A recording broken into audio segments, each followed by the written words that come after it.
यह बीज मुझे अमर बना सकता है, पर इसकी कीमत है 18 साल की खामोशी। मैं 18 साल तक घुटता रहा। जिस लड़की को दिलो जान से चाहता था, उसे चिल्लाकर प्रपोज तक नहीं कर पाया। यहाँ तक कि जब पापा की मृत्यु हुए, तब भी मैं फूट फूट कर रो नहीं सका। पापा ने मरते वक्त समझाया था कि बस 18 साल का होने तक का वेट करना है, फिर मेरे अंदर का यह बीज पूरी तरह इवोल्व हो जाएगा और मेरी बॉडी दुनिया में सबसे पावरफुल बन जाएगी। लेकिन 18 साल से पहले मुंह नहीं खोलना है, वरना इस बीज की एनर्जी लीक हो जाएगी और आसमानी बिजली सीधे मुझ पर गिरेगी, जिससे मेरा राम नाम सत्य हो सकता है। किस्मत देखो, मेरे 18वें जन्मदिन से ठीक एक दिन पहले मेरी मंगेतर हाथ में चाकू लेकर बोली, मैं सुसाइड कर लूंगी, पर इस गूंगे से शादी नहीं करूंगी। इलिंग, मेरी बात सुनो। 10 साल पहले जांग फान के डैड ने हमारे दादाजी की जान बचाई थी।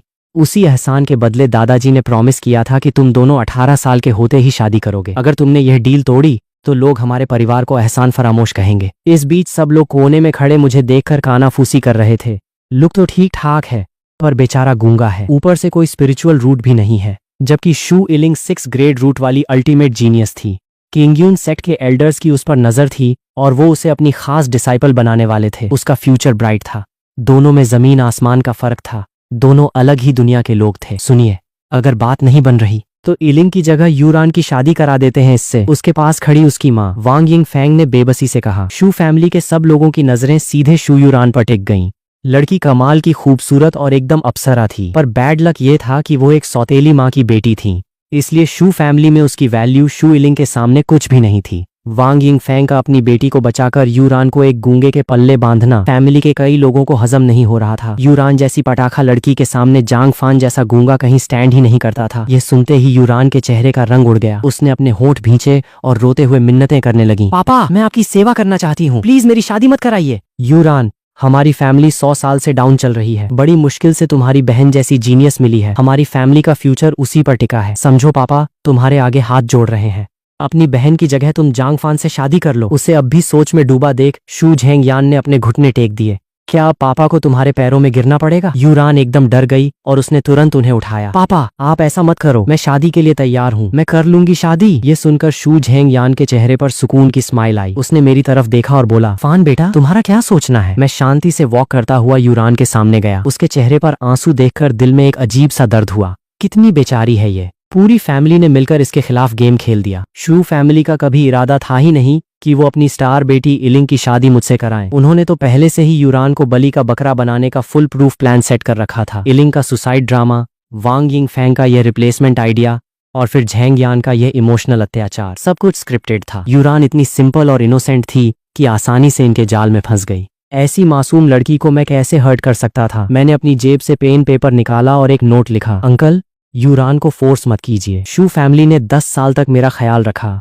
इससे मेरे डैड का एहसान बराबर हो गया। ये शादी का कॉन्ट्रैक्ट यहीं खत्म समझा जाए। सच तो ये है कि यूरान के अलावा भी मैं खुद ये शादी तोड़ना चाहता था। 10 साल पहले जब मैंने और डैड ने दादाजी को बचाया था, तब से हम इसी घर में रह रहे थे। 3 साल पहले जब डैड गुजरे तो वक्त के साथ रंग बदलने लगा। शू फैमिली के लोग मुझसे कटना शुरू हो गए। मैं समझ गया था कि इनका पेशेंस अब खत्म हो चुका है। अगर इन्हें अपनी फैमिली की इज्जत की फिक्र न होती तो ये मुझे बहुत पहले धक्के मारकर निकाल चुके होते। अब मुझे समझ आ गया था कि मेरे जाने का वक्त हो गया है। मेरा नोट पढ़ते ही शू झेंग यान अंदर ही अंदर उछल पड़ा। जांग फान का इस घर में रहना मतलब रोज झेंग यान को याद दिलाना कि वो हमारे कितने बड़े कर्जदार हैं। सालों से यह बात उसके गले की हड्डी बनी हुई थी। अब जब मैं खुद जा रहा था तो ये उसके लिए बम्पर लॉटरी जैसी न्यूज थी। पर ट्विस्ट देखो, वांग यिंग फैंग एकदम झूठी हमदर्दी दिखाते हुए बोली, फान बेटा, ऐसा कैसे हो सकता है? ये शादी दादाजी ने तय की थी, हमारी क्या मजाल जो उनका हुक्म टालें। कल को वो टूर से वापस आए और उन्हें पता चला कि हमने वादा नहीं निभाया तो हम दोनों कहीं के नहीं रहेंगे। अगर तुम सच में हमारे 10 साल के एहसान का बदला चुकाना चाहते हो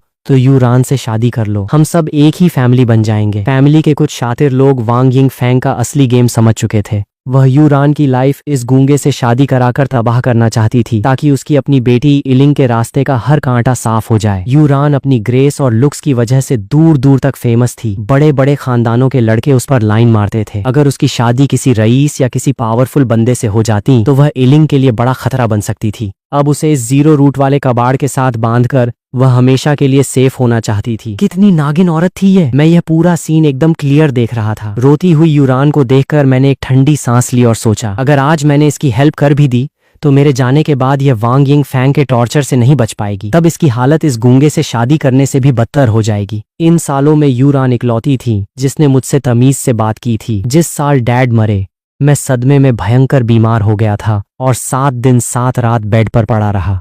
पूरी शू फैमिली तमाशा देख रही थी, पर वो यूरान ही थी जिसने दिन रात एक करके मेरी केयर की और मुझे मौत के मुंह से निकाला। इसलिए मेरा ज़मीर नहीं माना कि मैं इस प्यारी लड़की को इस नर्क में सड़ने के लिए अकेला छोड़ दूं। काफी सोचने के बाद मैंने भारी मन से पेन उठाया और वांग यिंग फैंग के सामने बस एक वर्ड लिखा। हाँ, वांग यिंग फैंग के चेहरे पर एक कमीनी मुस्कान आ गई। यूरान, जल्दी से जांग फान को ले जाओ और इसके कपड़ों का नाप दिलवाओ। 1 महीने बाद तुम दोनों की शादी है। वह जल्द से जल्द यह चैप्टर क्लोज करना चाहती थी ताकि कोई नया झोल न हो। यूरान ने अपने आंसू पोंछे और सूजी हुई आंखों से मेरे पास आई। मेरे साथ आओ, मुझे तुमसे कुछ बात करनी है। अपने कमरे में जाकर यूरान ने ड्रेसिंग टेबल का दराज खोला और कोने से छुपाकर रखा हुआ एक छोटा सा पाउच निकाला जिसमें थोड़े बहुत सिक्के और पैसे थे। छोटे गूंगे, तुम्हें हाँ नहीं कहना चाहिए था, यूरान ने उदास होकर कहा। वो दिल से नहीं चाहते कि तुम्हारी शादी मुझसे हो। वो बस एहसान फरामोश नहीं कहलाना चाहते। जैसे ही मेरी बहन किंगयून सेक्ट में जाएगी, वो तुम पर जुल्म करेंगे और तुम्हें घर से निकाल देंगे। ये सुनकर मैं मुस्कुराया। चलो, लड़की उतनी भी डम्ब नहीं है। यूरान ने वह पैसों की पोटली मेरी हथेली में थमाई और बड़े प्यार से बोली, ये पैसे लो और ये महल छोड़कर इस शहर से दूर चले जाओ। मैं नहीं चाहती कि जैसी लाइफ मैं जी रही हूँ वैसी तुम्हें भी जीनी पड़े। मैंने नोट पर लिखा। और तुम्हारा क्या? यूरान के चेहरे पर एक बेबसी भरी स्माइल आई। ये मेरा घर है, ये लोग मेरे साथ जैसा भी बर्ताव करें, मैं नहीं भाग सकती। तभी बाहर नौकरानियों की हंसने बोलने की आवाज आई जो स्टोर रूम की तरफ सिल्क के कपड़े लेने जा रही थीं। वह पैनिक हो गई। तुम जल्दी निकलो, सोचो मत। पर ये सोचते ही कि शायद ये हमारी आखिरी मुलाकात है और लाइफ में कभी इस बचपन के दोस्त को नहीं देख पाएगी, उसका दिल भर आया। उसने रोते हुए कहा, बाहर जाकर किसी अनजान पर भरोसा मत करना, किसी का दिया कुछ मत खाना, पानी मत पीना और हाँ, किसी से ज्यादा बात मत करना। अगर लोगों को पता चला कि तुम बोल नहीं सकते तो वो तुम्हें बहुत परेशान करेंगे। समझ गए ना छोटे गूंगे? बोलते बोलते उसके आंसू टपक पड़े। मैंने धीरे से उसके सिर पर हाथ रखा। अब से तुम्हें मुझे हस्बैंड कहना चाहिए। तुम बोल पड़े? तुम गूंगे नहीं हो क्या? मैंने कब कहा था कि मैं गूंगा हूँ? तो तुम नाटक कर रहे थे। पर क्यों? मैंने अपने हाथ पीछे बांधे और खिड़की से बाहर आसमान की तरफ देखा। तभी एकदम साफ आसमान में एक के बाद एक 2 भयंकर बिजलियां कड़कीं, जिससे पूरा शू पैलेस दहल गया। सब लोग डर कर बाहर की तरफ देखने लगे। यूरान भी इस अचानक हुए धमाके से कांप गई। बिना बादल के यह बिजली कैसे कड़की? यूरान ने जब मेरे चेहरे पर एक गहरा दुख देखा तो उसे लगा कि मेरा कोई बहुत बड़ा सीक्रेट है। वह सॉफ्ट टोन में बोली, चलो ठीक है, मैं ज्यादा नहीं पूछूंगी, तुम अपना सामान पैक करो और निकलो। आंटी को अगर पता चला कि तुम इतने साल से एक्टिंग कर रहे थे तो वो फिर से शक करने लगेंगी। मैं पलटा और मैंने उसका नाजुक हाथ अपने हाथ में ले लिया। मैं कहीं नहीं जा रहा, मैं यहीं रुकूंगा, तुमसे शादी करूंगा और आज से तुम्हारी जिम्मेदारी मेरी। यूरान का खूबसूरत चेहरा पल भर में टमाटर की तरह लाल हो गया। उसके कानों में तुम्हारी जिम्मेदारी मेरी वर्ड गूंज रहे थे, जिससे उसका दिल जोर जोर से धड़कने लगा। उसने झटके से अपना हाथ छुड़ाया और शर्माते हुए बोली, ज्यादा बड़ी बड़ी बातें मत करो, तुम्हारा कल्टीवेशन लेवल तो मुझसे भी डाउन है। मैं बस मुस्कुरा दिया क्योंकि आज इस 18 साल के वनवास का लास्ट दिन था। कल सुबह मेरे अंदर का वो बीज ब्लास्ट होने वाला था। काफी देर सोचने के बाद उसने फिर से वो पैसों की पोटली मेरे हाथ में ठूंस दी। मैंने अपनी भौहें सिकोड़ी। इसे अब भी मुझ पर भरोसा नहीं था। यूरान ने शर्माते हुए अपनी नजरें झुकाई और धीरे से बोली, इसे रख लो, समझो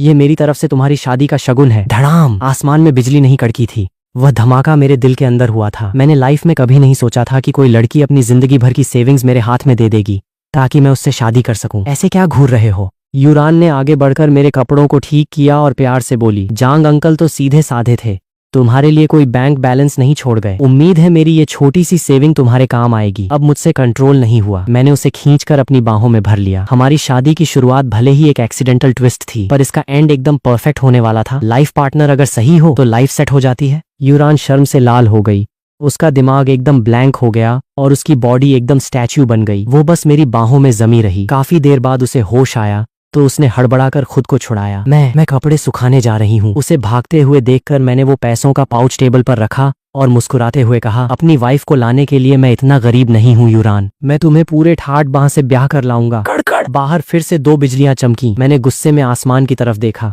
गरज लो, जितना गरजना है गरज लो, आज की रात बीतने के बाद तुम मेरा कुछ नहीं उखाड़ पाओगे। इस वक्त शू पैलेस के अंदर वांग यिंग फैंग के बेडरूम में, चाची आपने यूरान सिस्टर की शादी उस कचरे जांग फान से कैसे तय कर दी? लू झेंग, जो खुद पिछले 10 साल से शू पैलेस के टुकड़ों पर पल रहा था, वांग यिंग फैंग के सामने गुस्से में लाल पीला खड़ा था प्लीज अपना फैसला बदलो और उसकी शादी मुझसे कराओ। लू झेंग वांग येंगफेंग का सगा भतीजा था। वह शातिर था और 3rd ग्रेड रूट का जीनियस था, इसलिए चाची ने उसे बचपन से अपने पास रखकर पाला पोषा था। उसने भी अपनी परफॉर्मेंस से चाची का नाम रोशन किया था। सिर्फ 20 साल की उम्र में उसने लियनकी के 5th लेवल को अचीव कर लिया था, जिससे उसकी चाची का मायके में काफी भौकाल था।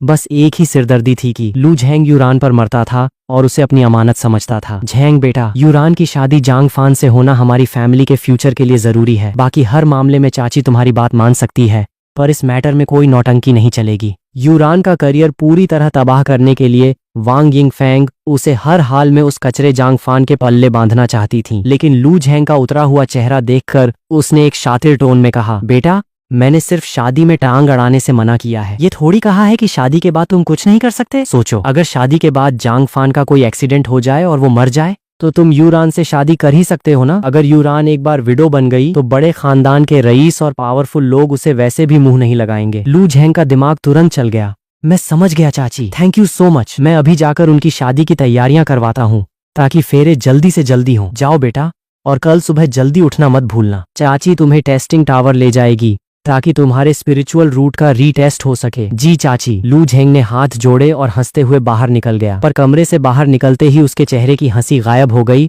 और वहां एक खूंखार लुक आ गया। मुझे जांग फान का जूठा माल चाहिए?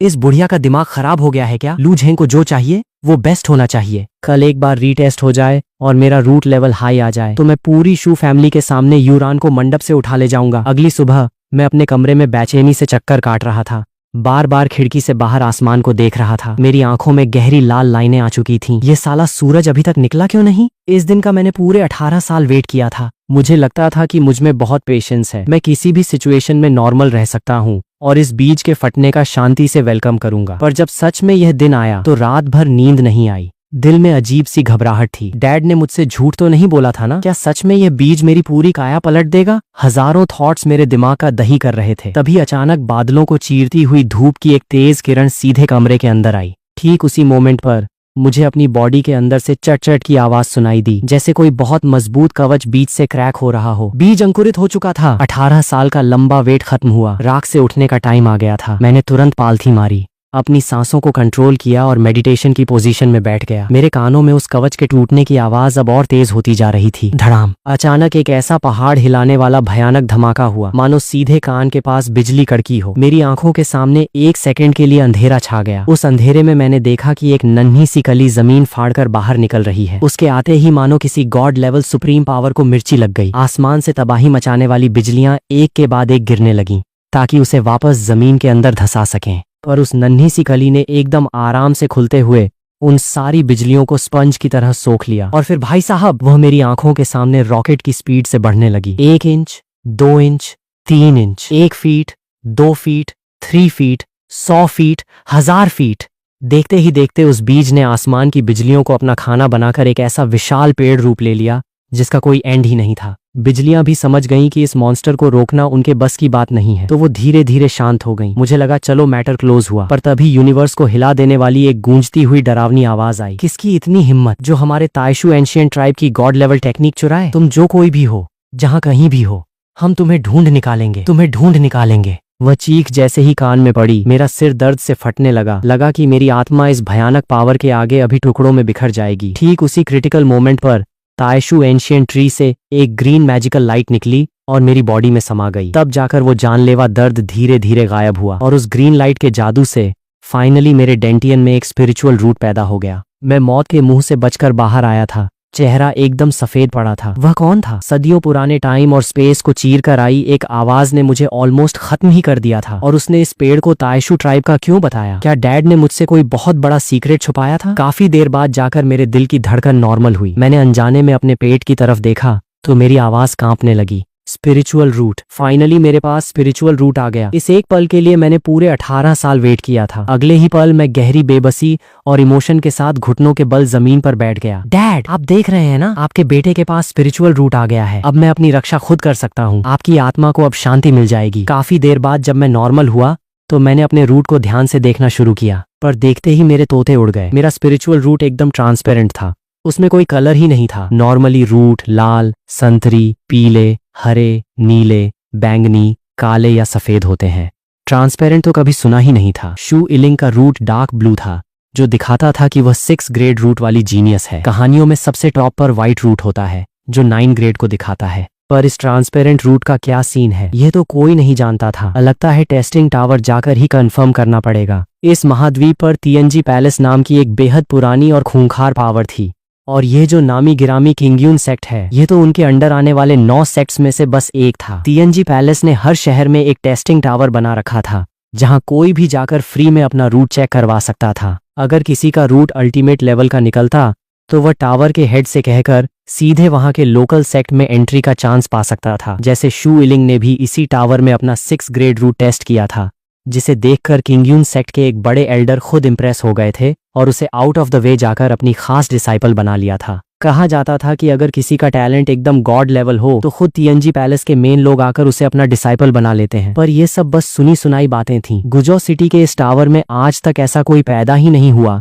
जिसे TNG पैलेस ने डायरेक्ट उठाया हो। पता नहीं मेरे इस ट्रांसपेरेंट रूट का क्या ग्रेड निकलेगा। तभी मेरी नजर उस घने तायशू ट्री पर पड़ी, जिस पर बड़े बड़े ट्रांसपेरेंट फ्रूट्स लटके हुए थे। सबसे नीचे जो फ्रूट लटका था, उसके अंदर एक सीक्रेट टेक्निक कैद थी, जुआनजी हाई लेवल मंत्र, शुनलोंग स्क्रिप्चर। उस टेक्निक का नाम पढ़ते ही मैं दंग रह गया। शू फैमिली इस गुजो सिटी की इतनी पुरानी पावर है, पर उनकी सबसे बड़ी सीक्रेट टेक्निक भी बस एक imperial medium level sword technique है, जो इस पूरे शहर की टॉप 10 टेक्निक्स में आती है। शू फैमिली पर पास्ट में जितने भी हमले हुए, वो सब इसी टेक्निक को छीनने के चक्कर में हुए थे। और यहाँ ये जो जुआनजी हाई लेवल मंत्र था, ये तो पूरी दुनिया में गदर मचाने के लिए काफी था। मेरी सांसें अटक गईं। मैं पेड़ के पास भागा और हवा में उछलकर उस फ्रूट को तोड़ने की कोशिश की, पर एक अनजानी पावर ने मुझे वापस जमीन पर पटक दिया। तभी मेरे दिमाग में एक मैसेज फ्लैश हुआ, सबसे नीचे वाले फ्रूट को सिर्फ फाउंडेशन बिल्डिंग स्टेज वाले ही तोड़ सकते हैं। अगले ही पल मेरी आंखों के सामने का वो अंधेरा गायब हो गया और मैं वापस अपने उसी छोटे से पुराने कमरे में आ गया। मैंने अपनी बॉडी को हिलाया डुलाया। अभी जो कुछ हुआ वह एक सपने जैसा था, पर मेरे पेट में मौजूद वो स्पिरिचुअल रूट चिल्ला चिल्ला कर कह रहा था कि सब कुछ सच था। मैंने एक्साइटमेंट में अपने होंठ भींचे। मन कर रहा था कि अभी के अभी फाउंडेशन स्टेज पर पहुंच जाऊं। मैं एक सेकंड भी वेस्ट नहीं करना चाहता था। शू पैलेस से निकलते ही मैं भागता हुआ हांफते हांफते टेस्टिंग टावर पहुंचा। अभी सुबह सुबह का वक्त था, टावर के गेट खुले नहीं थे। वहां पहले से ही कई लड़के लड़कियां टेस्ट के लिए लाइन में खड़े थे। झेंग बेटा, आज रीटेस्ट में बिल्कुल पैनिक मत होना। टावर के हेड ने कहा था कि पिछली बार तुम नर्वस हो गए थे, इसलिए रिजल्ट थोड़ा डाउन आया था। वांग यिंग फैंग खुद लू झेंग के साथ वहां गेट खुलने का वेट कर रही थी।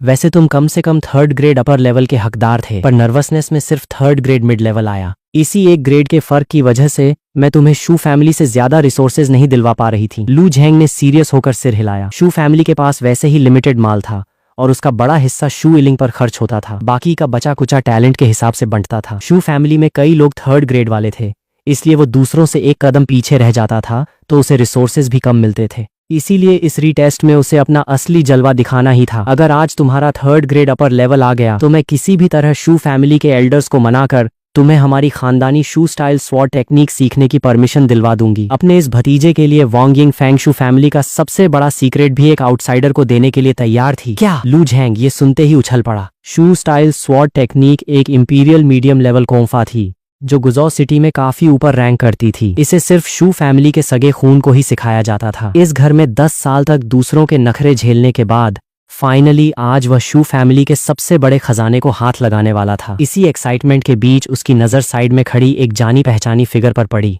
वह चौंक गया। जांगफान, तू यहाँ क्या कर रहा है? मैंने एकदम रिलैक्स होकर एक नोट लिखा, वही जो तुम करने आए हो। मैंने सोच लिया था कि जब तक खुद को प्रोटेक्ट करने की पावर नहीं आ जाती, मैं गूंगा बनने का नाटक जारी रखूंगा। लू झेंग ने तुरंत मेरा मजाक उड़ाया। वही जो मैं करने आया हूँ? हा, स्पिरिचुअल रूट गॉड गिफ्टेड होता है भाई, किस्मत में है तो है, नहीं तो नहीं। एक आम इंसान बनकर जिंदगी काटने में क्या बुराई है? जो चीज औकात से बाहर हो उसके पीछे नहीं भागना चाहिए। मैंने चुपचाप अपनी मुट्ठी भींची। क्यों भाई, ऐसा क्यों फिक्स है कि मैं जिंदगी भर एक आम इंसान बनकर रहूं और तुम हमेशा एक हाई क्लास वॉरियर बने रहो? तभी टावर के गेट खुले। टेस्टिंग टावर का हेड एक ढीला ढाला बुढ़ा था, जो सालों से एक ही काम करके पूरी तरह पक चुका था। उसने बिना किसी एक्सप्रेशन के कहा, वही पुराना रूल है, जिसका टैलेंट सबसे कड़क निकलेगा उसे टेक्निक का रिवॉर्ड मिलेगा। सबके चेहरों पर ठीक है वाला लुक था, क्योंकि यह रिवॉर्ड आम लोगों के बस की बात नहीं थी।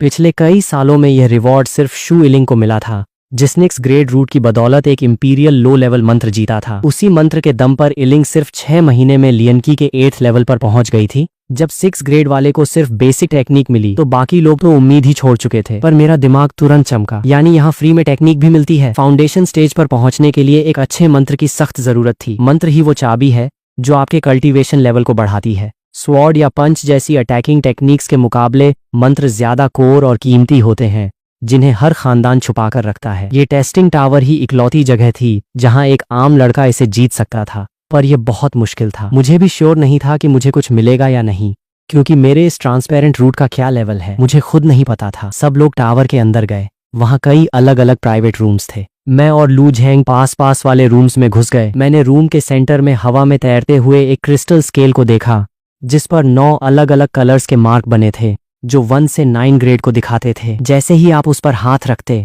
वॉरियर का रूट क्रिस्टल स्केल पर अपना असली कलर चमका देता, जिससे उसका ग्रेड साफ हो जाता। मैं क्रिस्टल स्केल के पास गया और अपना हाथ उस पर रख दिया। तभी एक वूंड्स की आवाज आई और स्केल तुरंत थरथराने लगा। एक चमकीली वेव नीचे से उठी और रेड मार्क तक पहुंच गई। फिर बिना रुके वो सीधे ऑरेंज पर चली गई। मेरा थोड़ा सा डर कम हुआ। मुझे डर था कि कहीं ये ट्रांसपेरेंट रूट कोई बिना ग्रेड वाला कचरा ना निकल जाए। देखते ही देखते वह वेव येलो पर पहुंची और फिर बुलेट की स्पीड से ग्रीन मार्क को हिट किया। मेरा दिल जोर से धड़का। ग्रीन यानी 4th ग्रेड रूट। ये तो लू झेंग के लेवल से भी ऊपर था। गुजौ सिटी के हिसाब से यह 1 नंबर का क्लासिक रूट माना जाता था, पर वो वेव रुकने का नाम नहीं ले रही थी। Light green, dark blue. मैंने अपनी मुट्ठियां भींच ली। दिल तेजी से पंप करने लगा। 6 ग्रेड रूट। मैं शू इलिंग के बराबर पहुंच चुका था, पर वेव अभी भी चालू थी। पर्पल यानी 7th ग्रेड, ब्लैक यानी 8th ग्रेड। मेरी सांसें हलक में अटक गईं। 8th grade. मैंने इस गुजौ सिटी का आज तक का सबसे बड़ा रिकॉर्ड तोड़ दिया था, लेकिन उस वेव में अभी भी भयंकर पावर बची थी। वह एक झटके में सबसे पाना के मार्क पर पहुंच गई। व्हाइट यानी 9th ग्रेड। 9th ग्रेड है।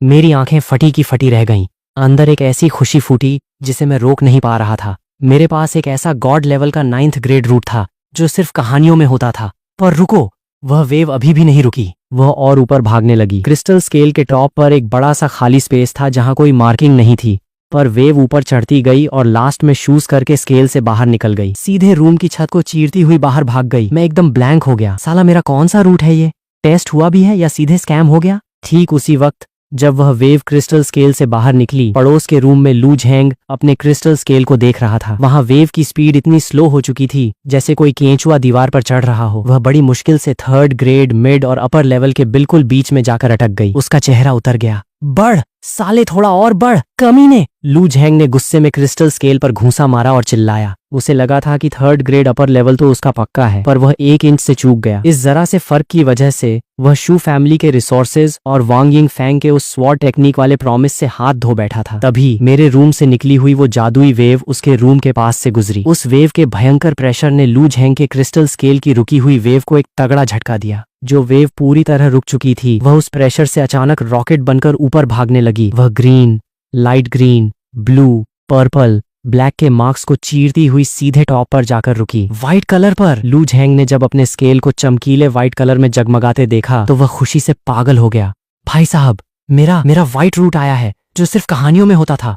मैं कोई सपना तो नहीं देख रहा। एक वक्त था जब वह बड़े बड़े लोगों के घर के चक्कर काटता था और लोग उसे गेट से भगा देते थे, कोई भाव नहीं देता था। पर आज वही बड़े बड़े लोग जलन और इज्जत के मिक्स्ड इमोशंस के साथ खुद उसके पास आकर हाथ मिला रहे थे। शहर के जो बड़े बूढ़े एल्डर्स सालों से अपने कमरों से बाहर नहीं निकले थे, वो भी शू झेंग यान के पास आकर चिकनी चुपड़ी बातें कर रहे थे। वो झेंग यान को याद दिला रहे थे कि कैसे उनके परदादा और शू फैमिली के पूर्वज कभी बेस्ट फ्रेंड्स हुआ करते थे। मानो एक ही रात में शू फैमिली एक गुमनाम और डूबी हुई फैमिली से इस गुजौ सिटी की सबसे हॉट और नंबर 1 फैमिली बन गई थी। शू झेंग यान काफी देर तक शौक में रहा, फिर धीरे धीरे उसका दिमाग ठिकाने आया। वह समझ गया था कि यह सारा जलवा सिर्फ लू झेंग की वजह से है। वांग यिंग फैंग कॉलर ऊंची करके उसके पास आई। क्यों जी? जब मैंने सबसे लड़ झगड़ कर झेंग बेटा को इस घर में रखने और पालने की बात की थी, तब आप क्या कह रहे थे? ये सुनकर शू झेंग यान का सिर शर्म से झुक गया। शुरू में उसने इस बात का कड़ा विरोध किया था, क्योंकि शू फैमिली के पास वैसे ही माल कम था और एक बाहरी लड़के के आने का मतलब था अपने बच्चों का हक मारना। पर तब वांग यिंग फैंग ने सुसाइड की धमकी दी थी, इसलिए उसे मजबूरी में मानना पड़ा। पर किसे पता था कि लू झेंग इतना बड़ा तुरुप का इक्का निकलेगा? मेरी तो आंखों पर पट्टी बंधी थी। भाग्यवान, ये तो तुम्हारा ही गुड लक है जो हमारी फैमिली को झेंग जैसा गॉड लेवल जीनियस मिल गया। झेंग यान ने वांग यिंग फैंग को गले लगाया। उसका दिल भर आया था।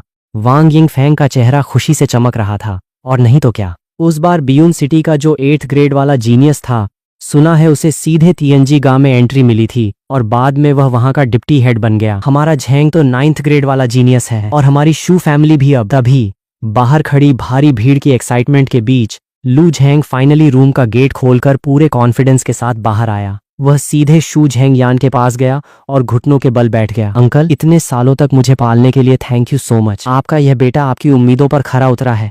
मेरा 9th ग्रेड रूट आया है। वहां खड़ा हर एक बंदा शू झेंग यान की किस्मत से जल रहा था। लोग सोच रहे थे कि कितनी तगड़ी लॉटरी लगी है इसकी कि ऐसा हीरा इसके हाथ लग गया। शू झेंग यान अब हवा में नहीं उड़ना चाहता था। उसने तुरंत आगे बढ़कर लू झेंग को उठाया। अरे नहीं नहीं झेंग बेटा, तुम अब 9th ग्रेड के जीनियस हो। मेरे आगे ऐसे घुटने मत टेको, जल्दी उठो। लू झेंग को लाइफ में पहली बार इतनी तगड़ी किक मिली थी। पहले वह हमेशा शू झेंग यान के सामने डर डर कर रहता था। जरा सी गलती पर डांट पड़ती थी, पर आज वही झेंग यान उसकी भगवान की तरह पूजा कर रहा था। यहाँ तक कि टावर का हेड, गुजौ सिटी का मेयर और शहर के बड़े बड़े एल्डर्स भी उसकी तरफ ऐसी उम्मीद से देख रहे थे जैसे उससे कोई सेटिंग बिठाना चाहते हों। सालों तक जो लड़का जमीन पर रेंग रहा था, आज उसे ऐसा लग रहा था कि वह 7वें आसमान पर बैठकर पूरी दुनिया को अपनी उंगलियों पर नचा रहा है। पर उस बेचारे को यह नहीं पता था कि वह अनजाने में एक बहुत बड़े ब्लंडर में फंस चुका है और आगे क्या होने वाला है वह उसकी सोच से बाहर था। तभी रॉयल कपड़ों में एक मिडिल एज्ड आदमी भीड़ से बाहर आया। लुक साहब, नमस्कार, मैं हूँ चिन चांग शेंग। यह नाम सुनते ही वहां खड़े सारे बड़े बड़े सूरमाओं के होश उड़ गए। चिन चांग शेंग कोई ऐरा गहरा नत्थू खैरा नहीं था। चिन चांग शेंग इस गुजौ सिटी के नंबर 1 एलिक्सिर खानदान के मालिक थे। डैड से मिली पुश्तैनी एलिक्सिर रेसिपी के दम पर उन्होंने आसपास के सारे शहरों के एलिक्सिर मार्केट पर अपना कब्जा जमा रखा था। चूंकि कल्टीवेशन लेवल को तेजी से बूस्ट करने के लिए एलिक्सिर ही इकलौती दवा थी, इसलिए गुजौ सिटी में एक कहावत फेमस थी, मेयर से पंगा ले लेना पर चिन फैमिली से कभी मत उलझना। उनके आते ही पूरी भीड़ का ध्यान उनकी तरफ चला गया। लू झेंग ने हैरान होकर पूछा, चिन अंकल, कोई काम था क्या? चिन चांग शेंग ने मुस्कुराते हुए एक शानदार बॉक्स आगे बढ़ाया। उसके अंदर कांच की 10 छोटी बोतलें एकदम परफेक्टली सजी हुई थीं, जिनमें से एक जादुई चमक निकल रही थी। ये और कुछ नहीं, वही नामी गिरामी एलिक्सिर था। हमारी चिन फैमिली की तरफ से लू बेटा को 9th ग्रेड रूट मिलने की बधाई देने के लिए हमारे पास कुछ खास तो नहीं है, बस ये अभी अभी तैयार की गई 10 बोतल एलिक्सिर तुम्हारे लिए गिफ्ट है। उम्मीद है 3 दिन बाद तुम अपनी दुल्हन को पूरे हक से घर ले जाओगे। 10 बोतल। कई लोग लालची नजरों से उस एलिक्सिर को घूरने लगे। इसकी एक सिंगल बोतल भी इतनी महंगी होती थी कि कोई नॉर्मल फैमिली इसे अफोर्ड नहीं कर सकती थी। चिन फैमिली ने एक साथ 10 बोतलें देकर सच में अपना खजाना खोल दिया था। इन 10 बोतलों के दम पर तो एक सुअर भी वॉरियर बन जाए। फिर लू झेंग तो वैसे भी 9th ग्रेड का जीनियस था। तभी लोग मेरी तरफ तरस भरी नजरों से देखने लगे। इस बेचारे की किस्मत ही खराब है, इसकी बीवी तो हाथ से गई। मेरी आंखें थोड़ी छोटी हुई। क्या चिन फैमिली खुलेआम लू झेंग को सपोर्ट कर रही है? शायद चिन चांग शेंग ने मेरी वो नजर भांप ली थी। वह डरे नहीं, बल्कि एकदम टशन में आकर बोले, और हाँ, आज के बाद से हमारी चिन फैमिली की किसी भी दुकान से जांग फान को एक बूंद एलिक्सिर भी नहीं बेची जाएगी। ये सिर्फ सपोर्ट करना नहीं था, ये तो सीधे मुझे बर्बाद करने का प्लान था। मेरी आंखों में एक गुस्सा उतरा और मैंने तुरंत एक नोट लिखा, उम्मीद है तुम्हें इस बात का अफसोस नहीं होगा। तभी चिन चांग शेंग ने बिना किसी एक्सप्रेशन के अपने एल्डर से कहा, तुम्हें याद है 10 साल पहले अचानक आया वो सीक्रेट सोल मास्टर? एल्डर ने सिर हिलाया। बिल्कुल याद है सर। उसके बनाए मीडियम लेवल एलिक्सिर ने हमारी चिन फैमिली के 100 साल पुराने बिजनेस की चूलें हिला दी थीं। वो तो शुक्र है उसने सिर्फ 10 बोतलें बनाई और पैसे और कुछ रॉ मटेरियल लेकर गायब हो गया, वरना अगर वह बड़े लेवल पर मीडियम लेवल एलिक्सिर बेचने लगता तो हमारा लो लेवल एलिक्सिर मार्केट से पूरी तरह साफ हो जाता। चिन फैमिली का एलिक्सिर लो लेवल का था, जिसका असर मीडियम वाले के मुकाबले आधा भी नहीं था। अगर वह बंदा लगातार सप्लाई करता तो कौन उनका घटिया माल खरीदता? उस एक इंसिडेंट ने चिन फैमिली को कंगाली की कगार पर ला खड़ा किया था। चिन चांग शेंग ने गहरी आवाज में कहा, तो तुम्हें यह याद है कि लू झेंग इस गुजौ सिटी में कब आया था? एल्डर ने थोड़ा दिमाग दौड़ाया और अचानक शॉक में आ गया। 10 साल पहले सर। आपका मतलब है? बिल्कुल 10 साल पहले ही लू झेंग यहाँ आया और ठीक उसी वक्त वो सीक्रेट सोल मास्टर भी दिखा। ये कोई इत्तेफाक नहीं हो सकता। मुझे पूरा यकीन है कि वो सोल मास्टर लू झेंग का सीक्रेट गॉडफादर है। अब समझे मैंने उसे इतना बड़ा गिफ्ट क्यों दिया। कमरे में वापस आकर मैंने कल्टीवेशन शुरू किया। मंत्र के हिसाब से अपनी सांसों को शोछांग किया और ध्यान लगाया। मेरे अंदर का वो ट्रांसपेरेंट रूट खाली स्पेस में फैली गहरी जड़ों की तरह हवा से जादुई एनर्जी खींचने लगा। रूट जितना तगड़ा होता है, एनर्जी उतनी ही फास्ट खींची जाती है, और आपका मंत्र जितना एडवांस होता है, स्पीड उतनी ही बढ़ जाती है। दोनों का कॉम्बो एकदम डेडली था। देखते ही देखते चारों तरफ से वो जादुई एनर्जी मेरे पेट के अंदर जमा होने लगी। मैं बिना थके पूरी रात कल्टीवेशन में डूबा रहा। अगली सुबह जब मैंने अपनी आंखें खोली तो मैं हैरान रह गया। मैं कल्टीवेशन के 2nd लेवल पर पहुंच चुका था। मेरी खुशी का ठिकाना नहीं रहा। शू इलिंग को फर्स्ट लेवल क्लियर करने में पूरे 3 दिन लगे थे और मैंने सिर्फ एक रात में सेकंड लेवल अचीव कर लिया था। पर सिर्फ सेकंड लेवल से काम नहीं चलने वाला था। खुद को और यूरान को सेफ रखने के लिए मुझे और ज्यादा पावरफुल बनना था। मैंने दोबारा ट्राई किया, पर इस बार एनर्जी खींचने की स्पीड काफी स्लो थी। कल्टीवेशन में आप जितना आगे जाते हैं प्रोग्रेस उतनी ही स्लो हो जाती है। अब मुझे एलिक्सिर की सख्त जरूरत थी, पर एलिक्सिर बहुत महंगा था। ऊपर से चिन चांग शेंग ने मेरे लिए सारे दरवाजे बंद कर दिए थे। मैंने अपनी भौहें सिकोड़ी। तभी मुझे याद आया कि डैड ने मरते वक्त अपना वो 10 साल पुराना बॉक्स उनकी कब्र के पास दबाने को कहा था और कसम दी थी कि जब तक बीज न फट जाए उसे मत निकालना। उस बॉक्स में आखिर ऐसा क्या है? अगर डैड मेरे लिए इतना चमत्कारी बीज छोड़ सकते हैं तो उस सीक्रेट बॉक्स में भी कोई मामूली चीज नहीं होगी। तभी अचानक किसी ने मेरी पीठ पर हाथ रखा। मैंने चौंक कर देखा तो वो यूरान थी। मुझे देखते ही उसकी आंखों में आंसू आ गए और वो मेरे सीने से लगकर रोने लगी। सॉरी फान, मैं बहुत बेकार हूँ, मुझे और ध्यान रखना चाहिए था। आंटी ने देख लिया और मैंने धीरे से उसकी पीठ थपथपाई और मुस्कुराते हुए कहा, पगली, मैं तो उल्टा तेरा थैंक यू करना चाहता हूँ। मैं तुझसे गुस्सा क्यों हूँगा? यूरान ने अपनी लाल आंखों से मुझे देखा। उसका गिल्ट कम नहीं हो रहा था, पर वो इकलौती एलिक्सिर की बोतल थी जो मैं तुम्हारे लिए ला सकती थी। ये सुनकर मेरे दिल में आया कि मैं कितना लकी हूँ जो मुझे ऐसी मंगेतर मिली। मैंने प्यार से उससे कहा, टेंशन मत लो, एलिक्सिर का जुगाड़ मैं खुद कर लूंगा। तुम अब जाकर आराम करो और मेरी अच्छी खबर का वेट करो। यूरान थोड़ी देर चुप रही, फिर उसने सिर हिलाया। ठीक है, तुम बस अपनी तरफ से ट्राई करना, खुद पर प्रेशर मत डालना। रिजल्ट जो भी हो मैं तुम्हें ब्लेम नहीं करूंगी। ये कहकर वह शू पैलेस से बाहर निकल गई और शहर के बाहर बने क्लाउडी माउंटेन की तरफ चली गई जहां जादुई जड़ी बूटियां मिलती थीं। वह जांग फान को इस मुश्किल में अकेला नहीं छोड़ना चाहती थी, इसलिए अपनी तरफ से पूरी हेल्प करना चाहती थी। भले ही उन जड़ी बूटियों का असर एलिक्सिर जैसा ना हो, पर कुछ न होने से तो अच्छा ही था। इस बीच मैं भी शू पैलेस से निकला और सीधे डैड की कब्र पर पहुंचा। डैड, आपका बेटा आपसे मिलने आया है। मैंने कब्र के पास की मिट्टी को पूरे 3 फीट तक खोदा, तब जाकर मुझे वो ब्लैक कलर का लकड़ी का बॉक्स मिला। अरे, ये तो अभी तक बिल्कुल नहीं सड़ रहा है, लगता है ये कोई आम लकड़ी नहीं है। जैसे ही मैंने बॉक्स खोला, अंदर का नजारा देखकर मेरे होश उड़ गए। वहां कांच की 2 बोतलों में डार्क ग्रीन कलर का लिक्विड रखा था। ये और कुछ नहीं बल्कि मीडियम लेवल एलिक्सिर था। मैं खुशी से उछल पड़ा। डैड सच में मेरे लिए कल्टीवेशन का पूरा जुगाड़ करके गए थे। मैंने जैसे ही उन बोतलों को उठाया, देखा कि उनके नीचे एक लेटर और एक पुरानी स्क्रिप्ट रखी हुई थी। लेटर देखते ही मेरा दिल तेजी से धड़कने लगा। मैंने कांपते हाथों से उसे खोला। उस पर डैड की ही हैंडराइटिंग थी। फान बेटा, जब तुम ये लेटर पढ़ रहे होगे, मुझे मरे हुए 3 साल हो चुके होंगे। क्या तुम्हारा वो बीज फट गया?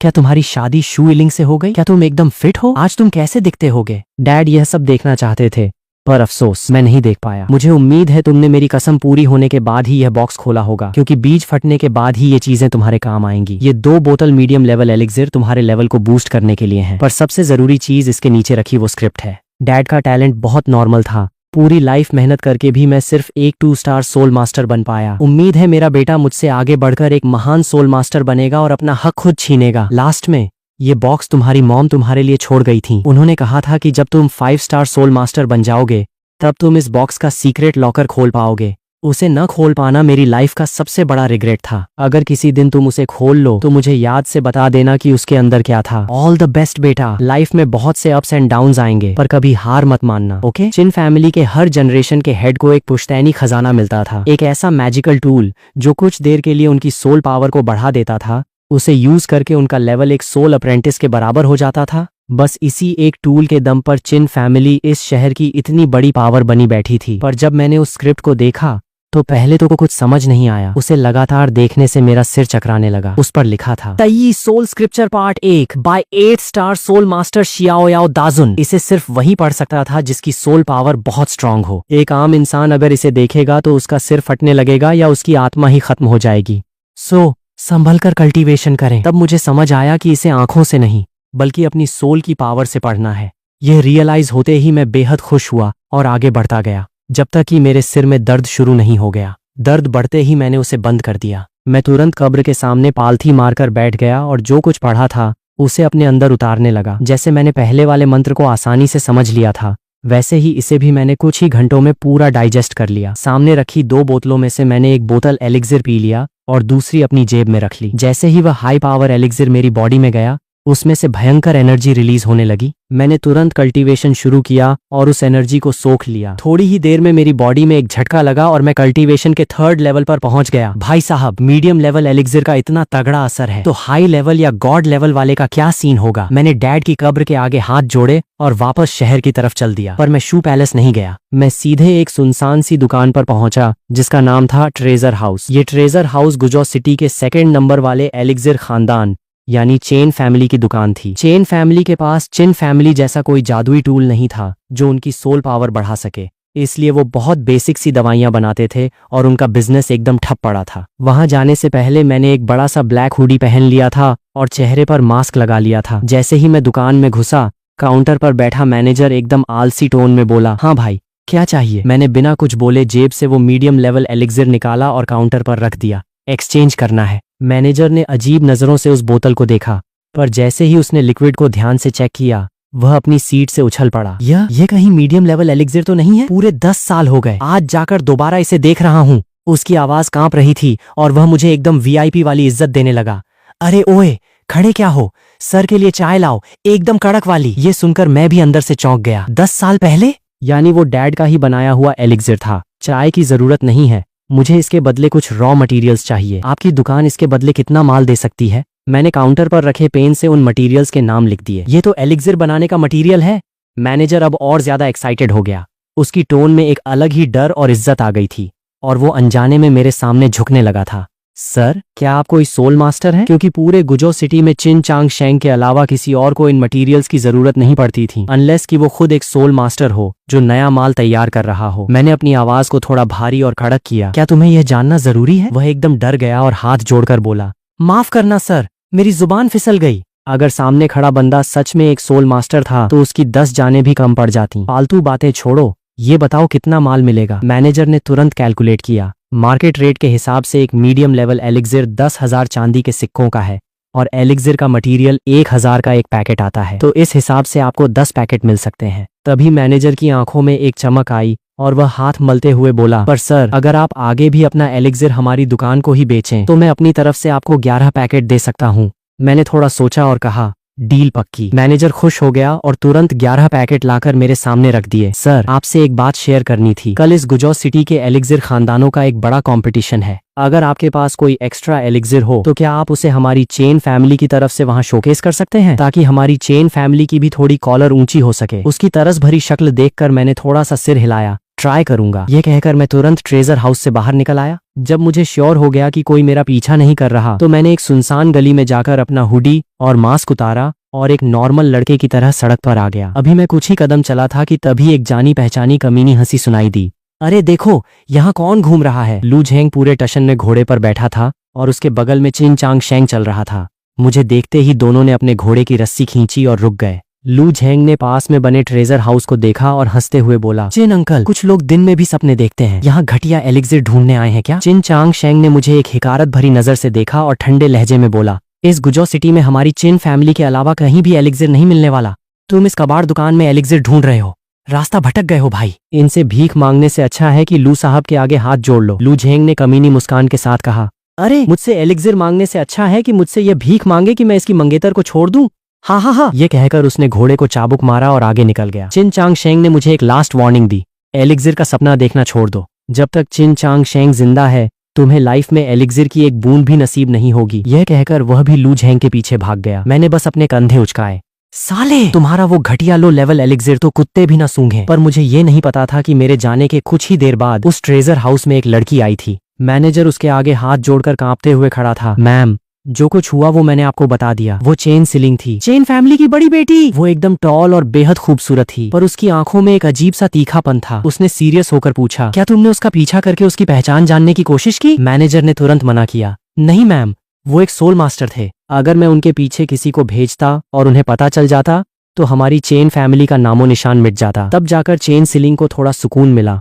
तुमने एकदम सही डिसीजन लिया। उन्हें एक्स्ट्रा मटेरियल देकर तुमने हमारे रिलेशन अच्छे किए हैं। चेन सिलिंग दिल से चाहती थी कि वो सोल मास्टर किसी तरह उनकी चेन फैमिली का हाथ पकड़ ले ताकि उनकी किस्मत बदल सके। उसके लिए वह कोई भी कीमत चुकाने को तैयार थी। इस बीच मैं जैसे ही वापस शू पैलेस पहुंचा, देखा कि पूरे घर में हड़कंप मचा हुआ था। एल्डर्स चिल्ला रहे थे, जल्दी ढूंढो, चाहे जमीन खोदनी पड़े। पर यूरान को ढूंढ कर लाओ। क्या यूरान गायब हो गई है? यह सुनते ही मेरा दिल बैठ गया। मेरे दिमाग में तुरंत सुबह का वो सीन आया जब वह मुझसे मिलकर अचानक चली गई थी। मेरे मन में एक बेहद डरावना ख्याल आया कि कहीं वह किसी बड़ी मुसीबत में तो नहीं फंस गई। यह पागल लड़की कहीं मेरे कल्टीवेशन के लिए जादुई जड़ी बूटियां ढूंढने तो नहीं भाग गई? अब तो रात होने वाली है और वह अभी तक वापस नहीं आई। कहीं वह किसी डेंजर में तो नहीं फंस गई? मैं तुरंत सिटी से बाहर भागा और पास की इकलौती जगह यानी क्लाउडी माउंटेन की तरफ दौड़ पड़ा जहां ये मैजिकल जड़ी बूटियां मिलती थीं। मिस यूरान, अब ज्यादा नखरे मत करो वरना यहाँ से नीचे गिरी तो कीमा बन जाओगी।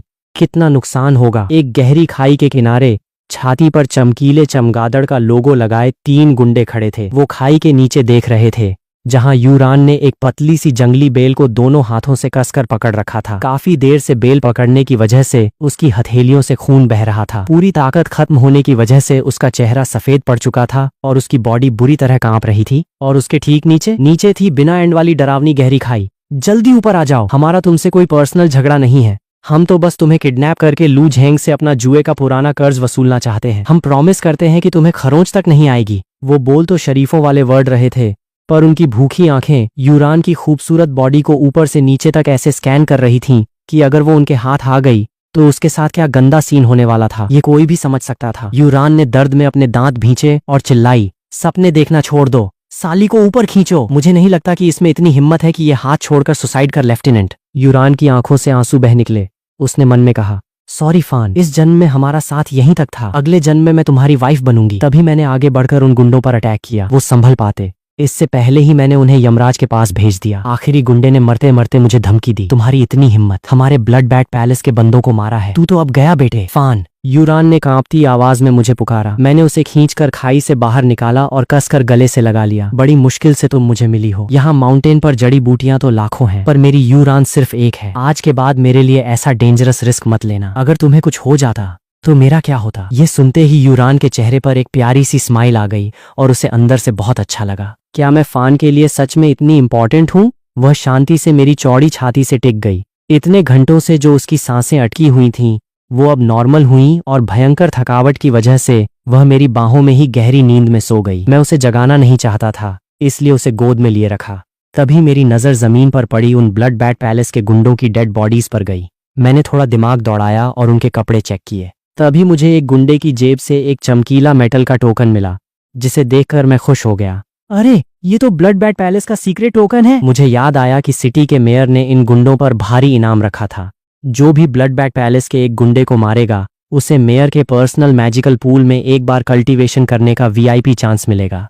शहर के बहुत से वॉरियर्स ने उसी पूल के दम पर अपना लेवल बूस्ट किया था। मैंने उस टोकन को संभालकर अपनी जेब में रखा और आसपास देखा। चारों तरफ घना अंधेरा हो चुका था और रात के इस साये में पहाड़ से नीचे उतरने का रास्ता ढूंढना इम्पॉसिबल था। इसलिए मैंने पास में एक सेफ गुफा ढूंढी और यूरान को लेकर रात बिताने के लिए अंदर चला गया। जब वो आराम से सो रही थी तब मैं भी खाली नहीं बैठा। मैंने ट्रेजर हाउस से लाए 11 पैकेट रॉ मटेरियल्स निकाले और खुद का एलिक्सिर बनाने का ट्राई करने लगा। अगली सुबह जब सूरज की पहली किरण चमकी तो मैंने जमीन पर पड़ी राख के ढेर को देखकर अफसोस जताया, धत तेरे की, 3 पैकेट मटेरियल कचरा हो गया। पर तभी मेरे चेहरे पर एक अजीब सी स्माइल आई। जब से तायशु एंशियंट ट्री की उस ग्रीन लाइट ने मेरी सोल पावर को बूस्ट किया था तब से मेरा दिमाग इतना शार्प हो चुका था कि इस लो लेवल एलिक्सिर को बनाना मेरे लिए बच्चों का खेल बन गया था। मेरे सामने कांच की 8 बोतलें रखी हुई थीं जिनमें से 7 बोतलें हाई लेवल एलिक्सिर की थीं और एक बोतल तो भाई साहब गॉड लेवल एलिक्सिर बन चुकी थी। उसकी पावर चिन फैमिली के उस घटिया लो लेवल माल से पूरे 10 गुना ज्यादा थी। मैंने बिना टाइम वेस्ट किए वो गॉड लेवल एलिक्सिर पिया और कल्टीवेशन में डूब गया। केवल 1 घंटे के अंदर वह पूरी एनर्जी मेरी बॉडी में सेटल हो गई और मैं कल्टीवेशन के 4th लेवल पर पहुंच गया। यहाँ तक कि मैं 5th लेवल के भी बिल्कुल करीब था। मैं खुद हैरान था। शू इलिंग को 3rd से 4th लेवल पर जाने के लिए पूरे 10 दिन लगे थे, वो भी तब जब वह रोज चिन फैमिली का एलिक्सिर पीती थी। और मुझे सिर्फ एक बोतल गॉड लेवल माल से यह सक्सेस मिल गई। इसका असर सच में अनबिलीवेबल था। 4th लेवल की कड़क पावर को अपनी बॉडी में फील करके मैंने अपने पास सो रही यूरान के खूबसूरत चेहरे को देखा और मुस्कुराया। यूरान, अब मैं सच में तुम्हें हर मुसीबत से प्रोटेक्ट कर सकता हूँ। इस वक्त शू पैलेस के अंदर लू झेंग का पसीना छूट रहा था और उसका चेहरा पूरी तरह उतरा हुआ था। वह पागलों की तरह अपने सामने रखी 10 खाली बोतलों को देख रहा था। ऐसा कैसे हो सकता है? मैंने सारी बोतलें खाली कर दी, फिर भी मेरा लेवल अप क्यों नहीं हुआ? बगल में खड़ी वांग यिंग फैंग का भी दिमाग काम नहीं कर रहा था। ये तो इम्पॉसिबल है। 9th ग्रेड का गॉड लेवल रूट और ऊपर से चिन फैमिली की 10 बोतलें। इतने माल में तो एक सुअर भी लेवल अप कर जाता। पर लू झेंग जहां था वहीं अटका रहा। उसने लू झेंग को सांत्वना देते हुए कहा, झेंग बेटा, टेंशन मत लो, कभी कभी ज्यादा जल्दी करने से कल्टीवेशन का बैलेंस बिगड़ जाता है। वैसे भी तुम हारे थोड़े ही हो। उस भिखारी जांग फान के पास ना तो कोई रूट है और ना ही एलिक्सिर, वह तो लेवल 1 भी क्लियर नहीं कर पाया होगा। तुम दोनों का मैच कम से कम टाई तो है ही। यह सुनकर लू झेंग ने राहत की सांस ली और टशन में बोला, उस साले की क्या औकात जो मुझसे कंपेयर करे। मेरा लेवल अप नहीं हुआ तो क्या, थोड़ा टाइम लगेगा, पर वह साला तो जिंदगी भर उसी कचरे में सड़ेगा।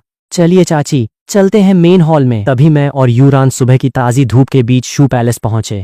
यूरान ने शू पैलेस के बड़े गेट को देखा, पर उसके कदम आगे नहीं बढ़ रहे थे, क्योंकि उसे पक्का यकीन था कि यह मैच हम हार चुके हैं और अब उसे मजबूरी में लू झेंग से शादी करनी पड़ेगी। उसने अपने होंठ भींचे और भारी मन से कहा, तुम अगर हार भी गए तो खुद को ब्लेम मत करना, मैं तुमसे गुस्सा नहीं हूंगी। इन कुछ दिनों में वह मुझे अपना हस्बैंड मान चुकी थी। अगर मैं सच में हार गया तो वह लू झेंग की बनने से अच्छा अपनी जान दे देगी। उसका यह मूड भांप कर मैंने उसका हाथ थाम लिया और पूरे कॉन्फिडेंस से कहा, मैंने प्रॉमिस किया था ना कि मैं तुम्हें प्रोटेक्ट करूंगा, आज भी और हमेशा भी। यह कहकर मैंने उसका हाथ पकड़ा और शू पैलेस के गेट के अंदर कदम रख दिए। 10 साल तक इस घर में नौकरों जैसी लाइफ जीने के बाद आज पहली बार मैं शू फैमिली की आंखों में आंखें डालकर देखना चाहता था। मुझे पूरी दुनिया को प्रूव करना था कि मैं कोई कचरा नहीं हूँ और मैं जांग फान इस शू यूरान के बिल्कुल लायक हूँ। हमारे कदम रखते ही पूरे पैलेस में हल्ला मच गया। शू झेंगयान तुरंत अपनी फौज लेकर बाहर आया और आते ही यूरान पर चिल्लाने लगा, यूरान, तू कल से कहाँ गायब थी? हमारी जान हलक में फंसा दी थी तूने। अपने पापा का यह गुस्सा देखकर यूरान की आंखों में एक सूनापन आ गया। वह ठंडे लहजे में बोली, पापा,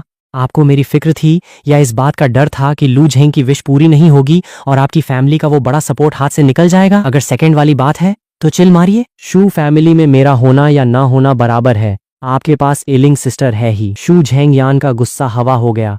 वह कुछ बोल नहीं पाया। इलिंग के आने के बाद से यूरान को हमेशा साइडलाइन किया गया था। ऊपर से वांग यिंग फैंग उस पर छुपकर जुल्म करती थी।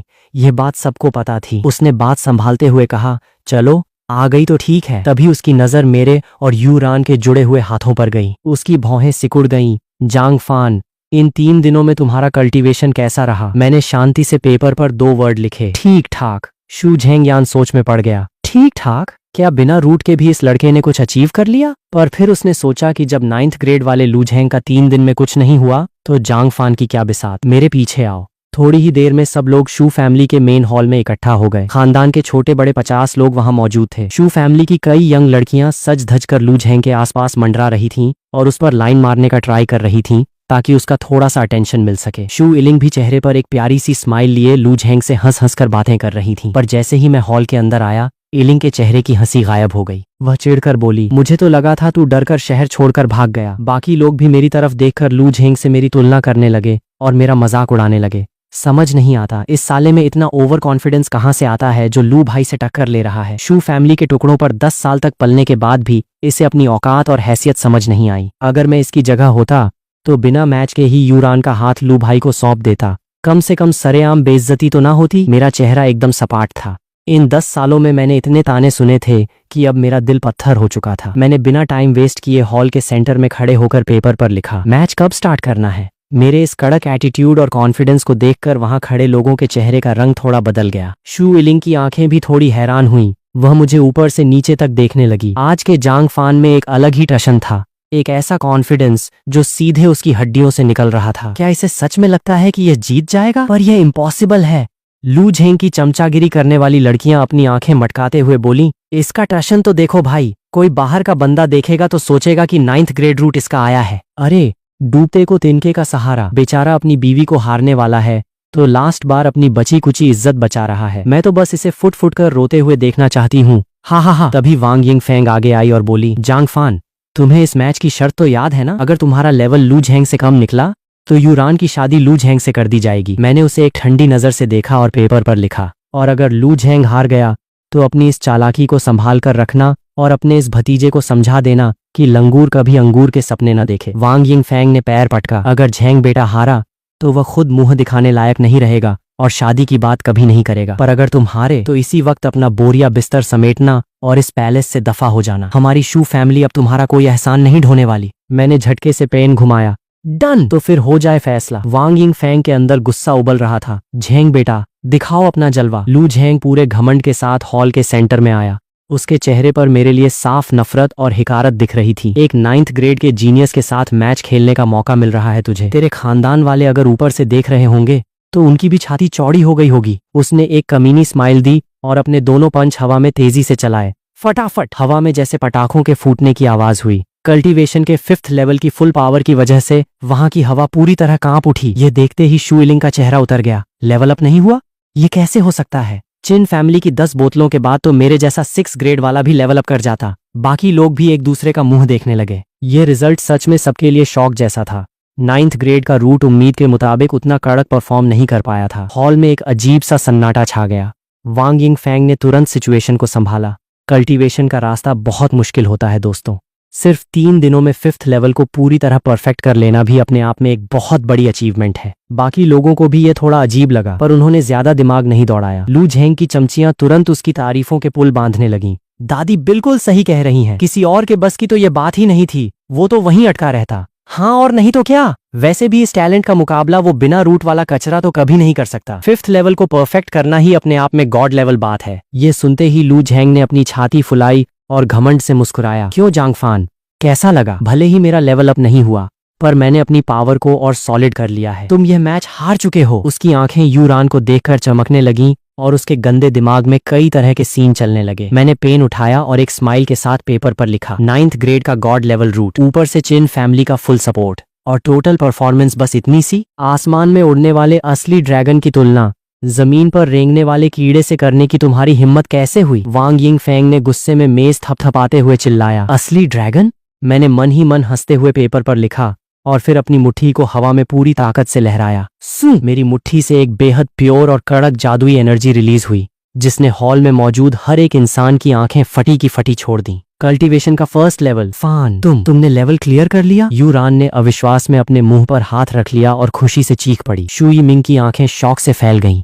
वो बड़बड़ाया, इसके पास सच में जादुई रूट है? लू झेंग की चमचागिरी करने वाली लड़कियां तो जैसे स्टैच्यू बन गईं और खुद लू झेंग अपनी फटी आंखों से मुझे ऐसे घूर रहा था जैसे उसने कोई भूत देख लिया हो। जिस कचरे को वह पैरों की धूल समझता था, उसने न सिर्फ कल्टीवेशन शुरू किया था बल्कि उसे टक्कर दे दी थी। वांग यिंगफैंग को अपनी बेइज्जती फील हुई तो वह तुरंत ठंडे लहजे में बोली, सिर्फ 1st लेवल ही तो है, ऐसे उछल रहे हो जैसे आसमान तोड़ लिया हो। 1st लेवल क्लियर करने और 5th लेवल को परफेक्ट करने में जमीन आसमान का फर्क है। 5th लेवल की मेहनत इससे 5 गुना ज्यादा होती है, समझे? चमचागिरी करने वाली लड़कियां भी तुरंत सुर में सुर मिलाने लगीं। हाँ और नहीं तो क्या, रूट हो तो एक कुत्ता भी 1st लेवल क्लियर कर ले। 3 दिन में 5th लेवल को परफेक्ट करना असली टैलेंट है। पता नहीं इसे किस बात का घमंड है। मैंने उनकी बकवास पर ध्यान नहीं दिया। मैंने दोबारा अपना हाथ उठाया और हवा में एक और पंच मारा। पटाख! इस बार हवा में इतनी तेज गूंज हुई कि लोगों के कान बजने लगे। यूरान का मुंह खुला का खुला रह गया। 2nd level. फान, तुमने सिर्फ 3 दिन में 2nd लेवल अचीव कर लिया। इस बार शू यिमिंग भी अपनी सीट पर टेक नहीं पाया। उसके चेहरे पर गहरी हैरानी थी। सिर्फ 3 दिन में 2nd लेवल? ये तो मैं भी नहीं कर पाया था। लू झेंग की साइड लेने वाली लड़कियों को ऐसा लगा जैसे किसी ने उनके चेहरे पर जोरदार तमाचा जड़ दिया हो। वो सब हकलाने लगीं और उनके मुंह से एक वर्ड नहीं निकला। लू झेंग का चेहरा गुस्से से लाल हो चुका था। अगर 1st लेवल से मैं उसके बराबर आया था तो 2nd लेवल पर पहुंचकर मैंने उसे सीधे मलबे में दबा दिया था। वांग यिंगफैंग का भी गला सूख गया था, पर वह फिर भी बात घुमाते हुए बोली, 2nd लेवल भी कोई बहुत बड़ी तोप नहीं है। बस इतना कह सकते हैं कि तुम मुश्किल से झेंग बेटा के प्रोग्रेस के आसपास पहुंचे हो। पर उसके मुंह से ये वर्ड निकले ही थे कि मैंने बिना रुके हवा में तीसरा पंच दे मारा। धमाका! वह आवाज इतनी कड़क थी जैसे पूरे हॉल के लोगों के गाल पर एक साथ थप्पड़ पड़ा हो। क्या? शू यिमिंग शौक के मारे अपनी जगह से उठ खड़ा हुआ और हड़बड़ी में उसकी कुर्सी ही पीछे गिर गई, पर उसने ध्यान नहीं दिया। उसकी पूरी बॉडी कांप रही थी। 3rd level? इम्पॉसिबल! 3 दिन में 3rd लेवल पर पहुंचना, ये तो 9th ग्रेड का गॉड लेवल रूट भी नहीं कर सकता। जांगफान, तू आखिर क्या चीज है? अब किसी भी लड़की में चूं करने की भी हिम्मत नहीं बची थी। वो खुद सालों से कल्टीवेशन कर रही थीं और बड़ी मुश्किल से 3rd लेवल पर पहुंची थीं, और इस लड़के ने सिर्फ 3 दिन में यह कर दिखाया था। लू झेंग और वांग यिंगफैंग के चेहरों पर अब घमंड की जगह खौफ साफ दिख रहा था। 3 दिन में 3rd लेवल का मतलब सिर्फ जीतना नहीं था, इसका मतलब था लू झेंग को जमीन पर पटक कर उसके चेहरे को बूटों से कुचल देना। पूरे हॉल में कब्र जैसा सन्नाटा छा गया। मैंने सबके सामने आगे बढ़कर यूरान को कमर से अपने करीब खींचा और पेपर पर कड़क शब्दों में लिखा, यूरान सिर्फ इस जांगफान की वाइफ है और उसे मुझसे छीनने की औकात किसी में नहीं है। उन शब्दों की गूंज से लोगों के दिल कांप गए। लू झेंग को अपनी जिंदगी की सबसे बड़ी बेइज्जती फील हो रही थी। वह पागलों की तरह चिल्लाया, जांगफान, साले ज्यादा उड़ मत। तुझे एक सीक्रेट बात बता दूं, टीएनजी पवेलियन के बड़े मास्टर्स इस वक्त गुजौ सिटी के रास्ते में हैं। वो मुझे लेने आ रहे हैं और मैं सीधे टीएनजी पवेलियन का वीआईपी मेंबर बनूंगा। और तू सिर्फ 3rd लेवल का एक कीड़ा है, मेरे सामने तेरी कोई औकात नहीं है। ये कहकर वह गुस्से में पैर पटकता हुआ हॉल से बाहर भाग गया। मैंने बस अपने कंधे उचकाए। सच कहूं तो मुझे लू झेंग के उस 9th ग्रेड रूट पर पहले से ही शक था। मेरे पास तो सिर्फ एक ट्रांसपेरेंट रूट था, फिर भी मैंने गॉड लेवल एलिक्सिर के दम पर 3 दिन में 4th लेवल अचीव कर लिया था।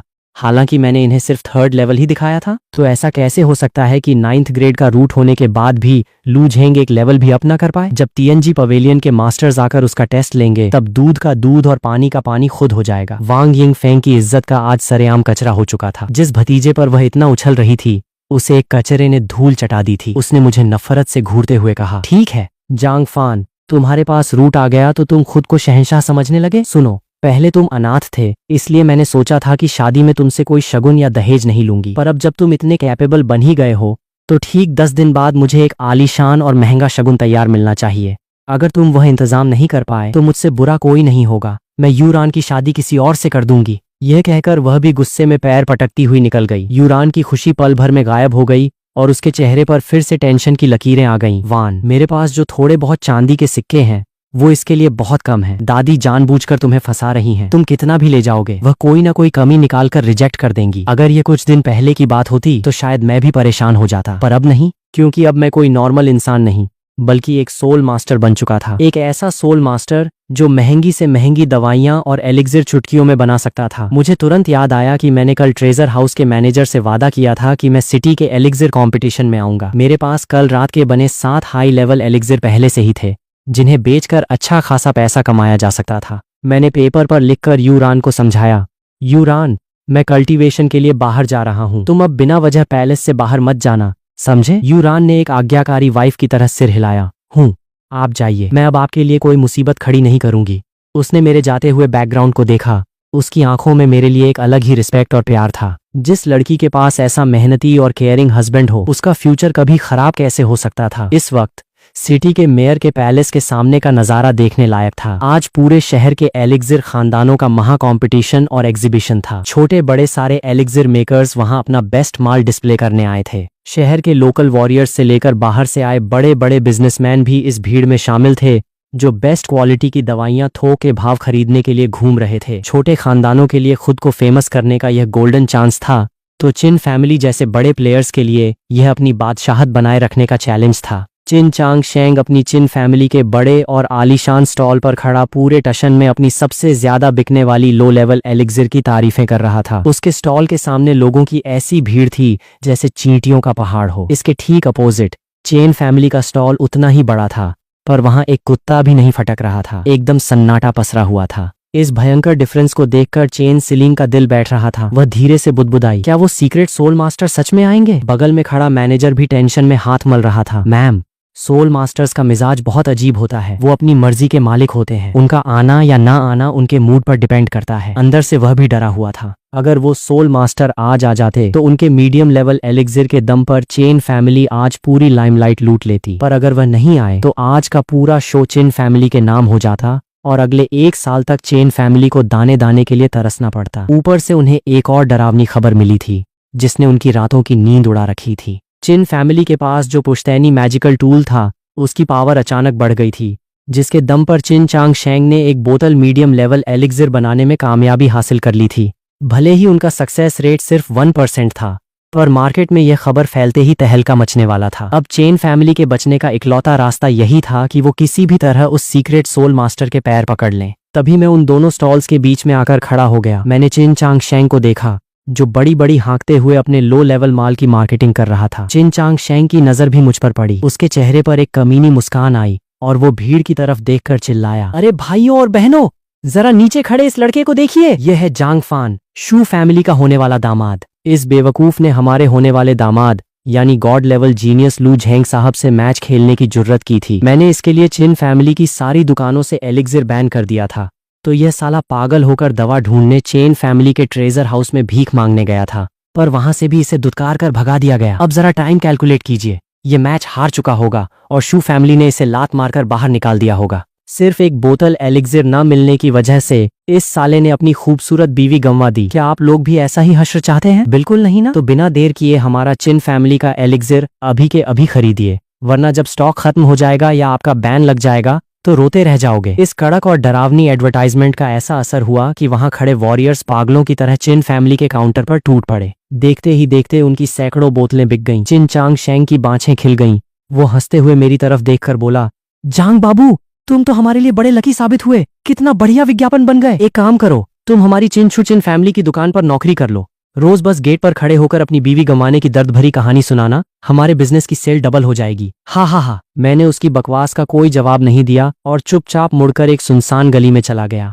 कुछ ही देर बाद उस गली से एक रहस्यमयी परछाई बाहर निकली। उसने एक बड़ा सा ब्लैक हुडी पहन रखा था और चेहरे पर मास्क लगा था। वह सीधा चेन फैमिली के स्टॉल की तरफ बढ़ा। चेन सिलिंग टेंशन में वहां चक्कर काट रही थी। जैसे ही उसने उस ब्लैक परछाई को देखा, उसकी आंखें चमक उठीं। वह तुरंत आगे बढ़ी और झुककर पूरी इज्जत से बोली, सिलिंग का आपको प्रणाम मास्टर। मैनेजर ने भी फौरन इंट्रोडक्शन दिया। मास्टर, ये हमारी चेन फैमिली की बड़ी बेटी हैं, जो इस वक्त अपने पापा की जगह पूरा बिजनेस संभाल रही हैं। मैंने अपनी आवाज को भारी और रहस्यमयी बनाते हुए कहा, मुझे चेन फैमिली के घरेलू मामलों में कोई इंटरेस्ट नहीं है। ये बताओ, तुम लोग एक बार में कितनी बोतल एलिक्सिर खरीद सकते हो? चेन सिलिंग खुशी से उछल पड़ी। उसे लगा कि यह सोल मास्टर सच में उनके साथ डील करने आए हैं। मास्टर, हमारी चेन फैमिली ने पूरे 10,000 चांदी के सिक्के रेडी रखे हैं। मार्केट रेट के हिसाब से हम आपसे मीडियम लेवल एलिक्सिर की 10 बोतलें खरीद सकते हैं। यह सुनकर मेरी भौहें सिकुड़ गईं। Medium level? मेरे पास तो इस वक्त मीडियम लेवल का कोई माल नहीं है।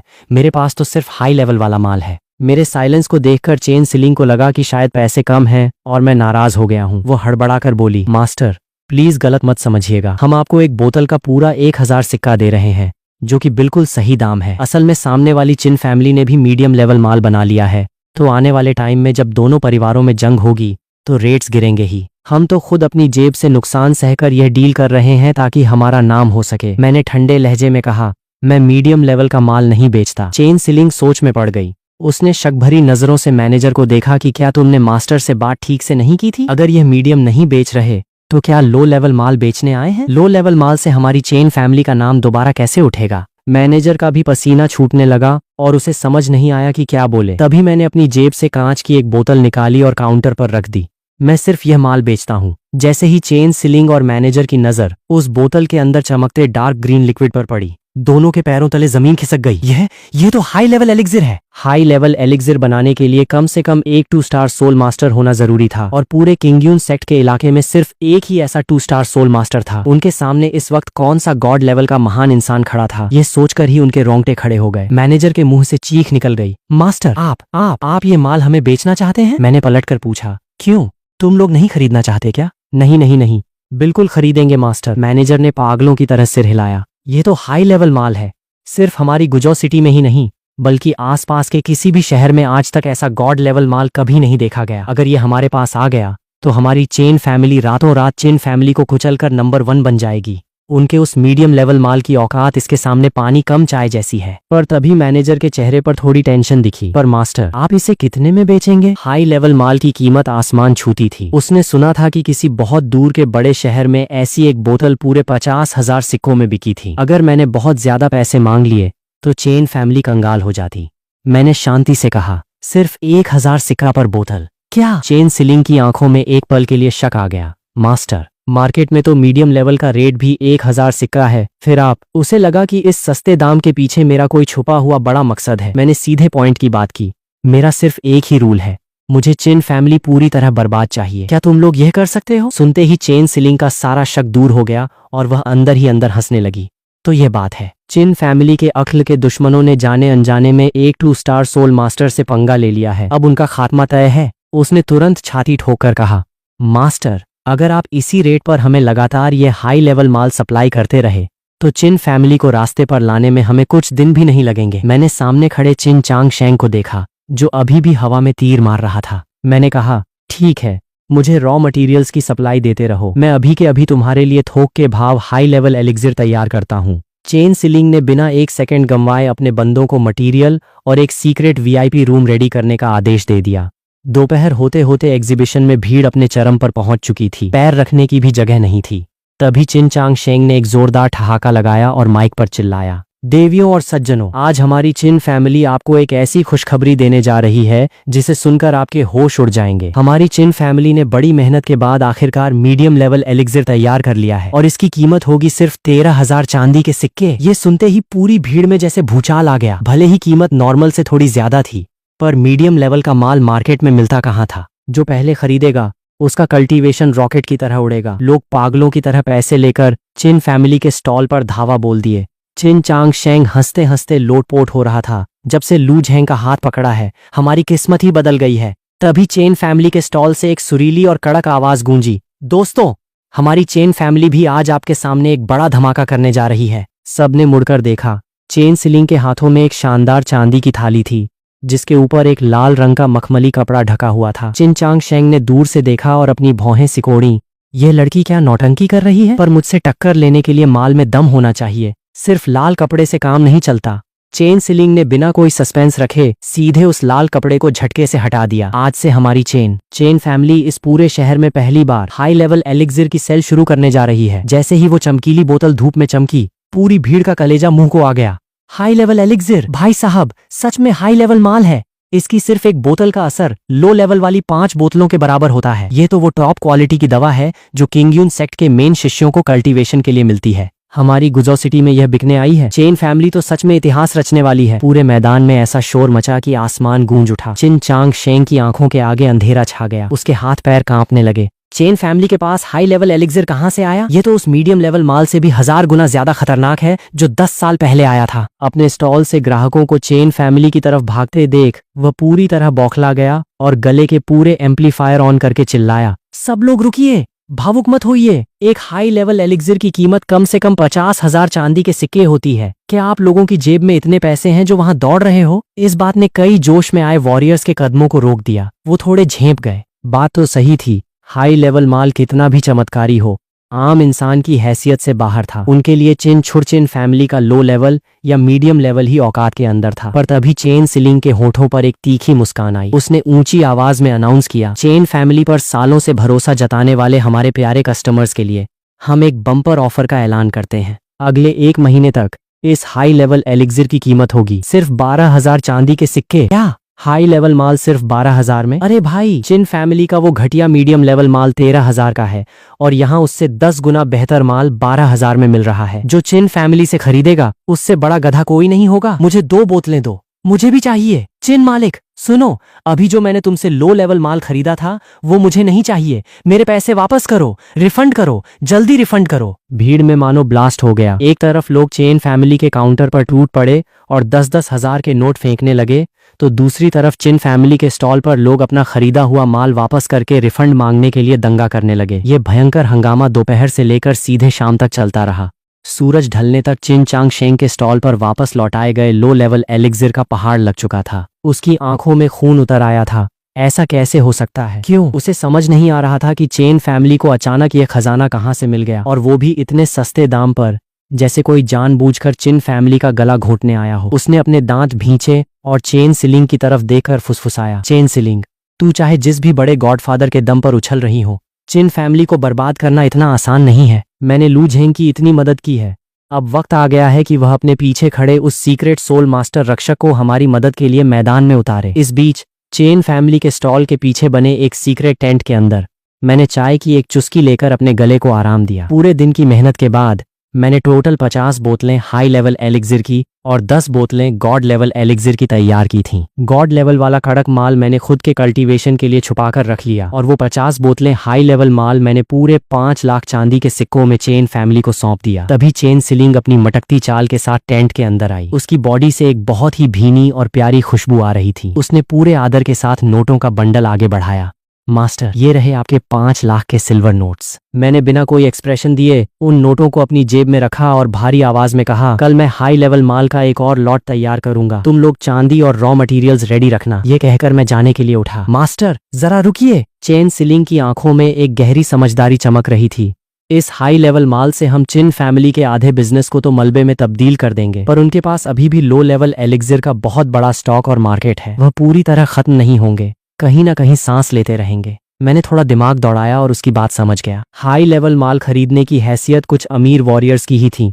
शहर के ज्यादातर नॉर्मल वॉरियर्स आज भी सस्ते लो लेवल माल पर ही डिपेंड थे। और वैसे भी चिन चांग शेंग ने लू झेंग के तलवे चाटने के लिए मुझे बर्बाद करने में कोई कसर नहीं छोड़ा था। तो इस पूरे खानदान का नामो निशान मिटाना मेरे लिए पर्सनल बदला भी था। चेन सिलिंग ने धीरे से टोन बदलते हुए पूछा, मास्टर, क्या आप हमारे लिए कुछ लो लेवल एलिक्सिर भी बना सकते हैं? मैं सामने की दीवार को देखते हुए सोच में पड़ गया। लो लेवल माल बनाना मेरे लिए मुश्किल नहीं था, पर उसकी मार्केट में डिमांड बहुत ज्यादा थी। अगर मैं दिन रात भी बोतलें बनाता रहूं तो भी सप्लाई कम पड़ जाएगी। मेरी लाइफ का मेन गोल खुद का कल्टीवेशन बढ़ाना था।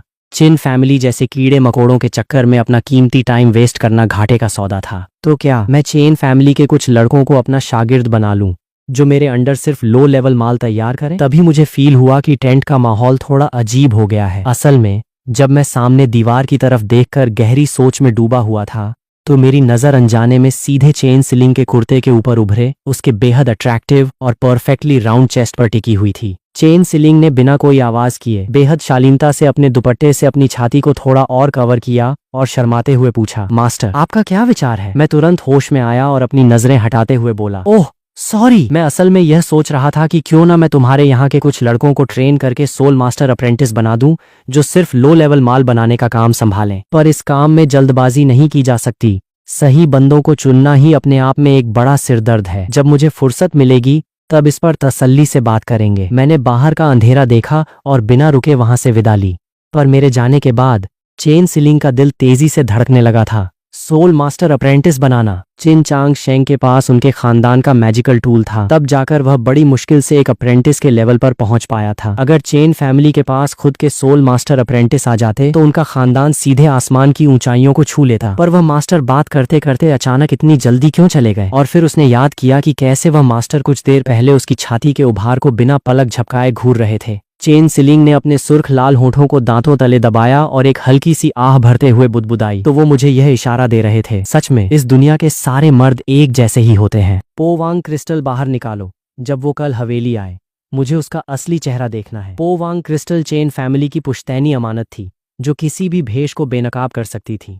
खुद को कुर्बान करने का इतना बड़ा फैसला लेने से पहले वो कम से कम उस सोल मास्टर का असली चेहरा तो देखना चाहती थी। लेकिन सोल मास्टर्स तो अक्सर बूढ़े और खूसट होते हैं। ये सोचकर ही उसका मूड खराब हो गया। वो अपना दिल बहलाने के लिए किसी को ढूंढ रही थी। तभी उसने सुना कि यूरान की सगाई हो गई है। इन दिनों वो एग्जीबिशन में इतनी बिजी थी कि बधाई तक नहीं दे पाई थी। मैनेजर, तुम कल जरा शू हवेली जाओ और उसे मेरे घर पर दावत के लिए इनवाइट करो। मैनेजर ने धीरे से सिर हिलाया। चेन सिलिंग ने थोड़ा सोचा और फिर कहा, और सुनो, उससे कहना कि अपने मंगेतर को भी साथ लेकर आए। वो इतनी खूबसूरत है, उसके दीवाने कम नहीं है, तो उसका मंगेतर पक्का किसी बड़े खानदान का बेहद काबिल लड़का होगा। चेन सिलिंग और शू यूरान कभी क्लासमेट्स और पक्के दोस्त हुआ करते थे। हालांकि दोनों के स्टेटस में जमीन आसमान का फर्क था, पर उनकी वाइब एकदम मैच करती थी। ये सुनकर मैनेजर ने एक फीकी मुस्कान के साथ कहा, मैम, शायद आपको निराशा होगी, उसका मंगेतर जियांग फान है। चेन सिलिंग एकदम हैरान रह गई। वो जियांग फान जो हमेशा शू फैमिली के टुकड़ों पर पलता है, वो तो गूंगा है और उसके पास कोई स्पिरिचुअल रूट भी नहीं है ना? तुम श्योर हो कि वही है? मैनेजर ने अफसोस जताते हुए कहा, बिल्कुल सच है मैम,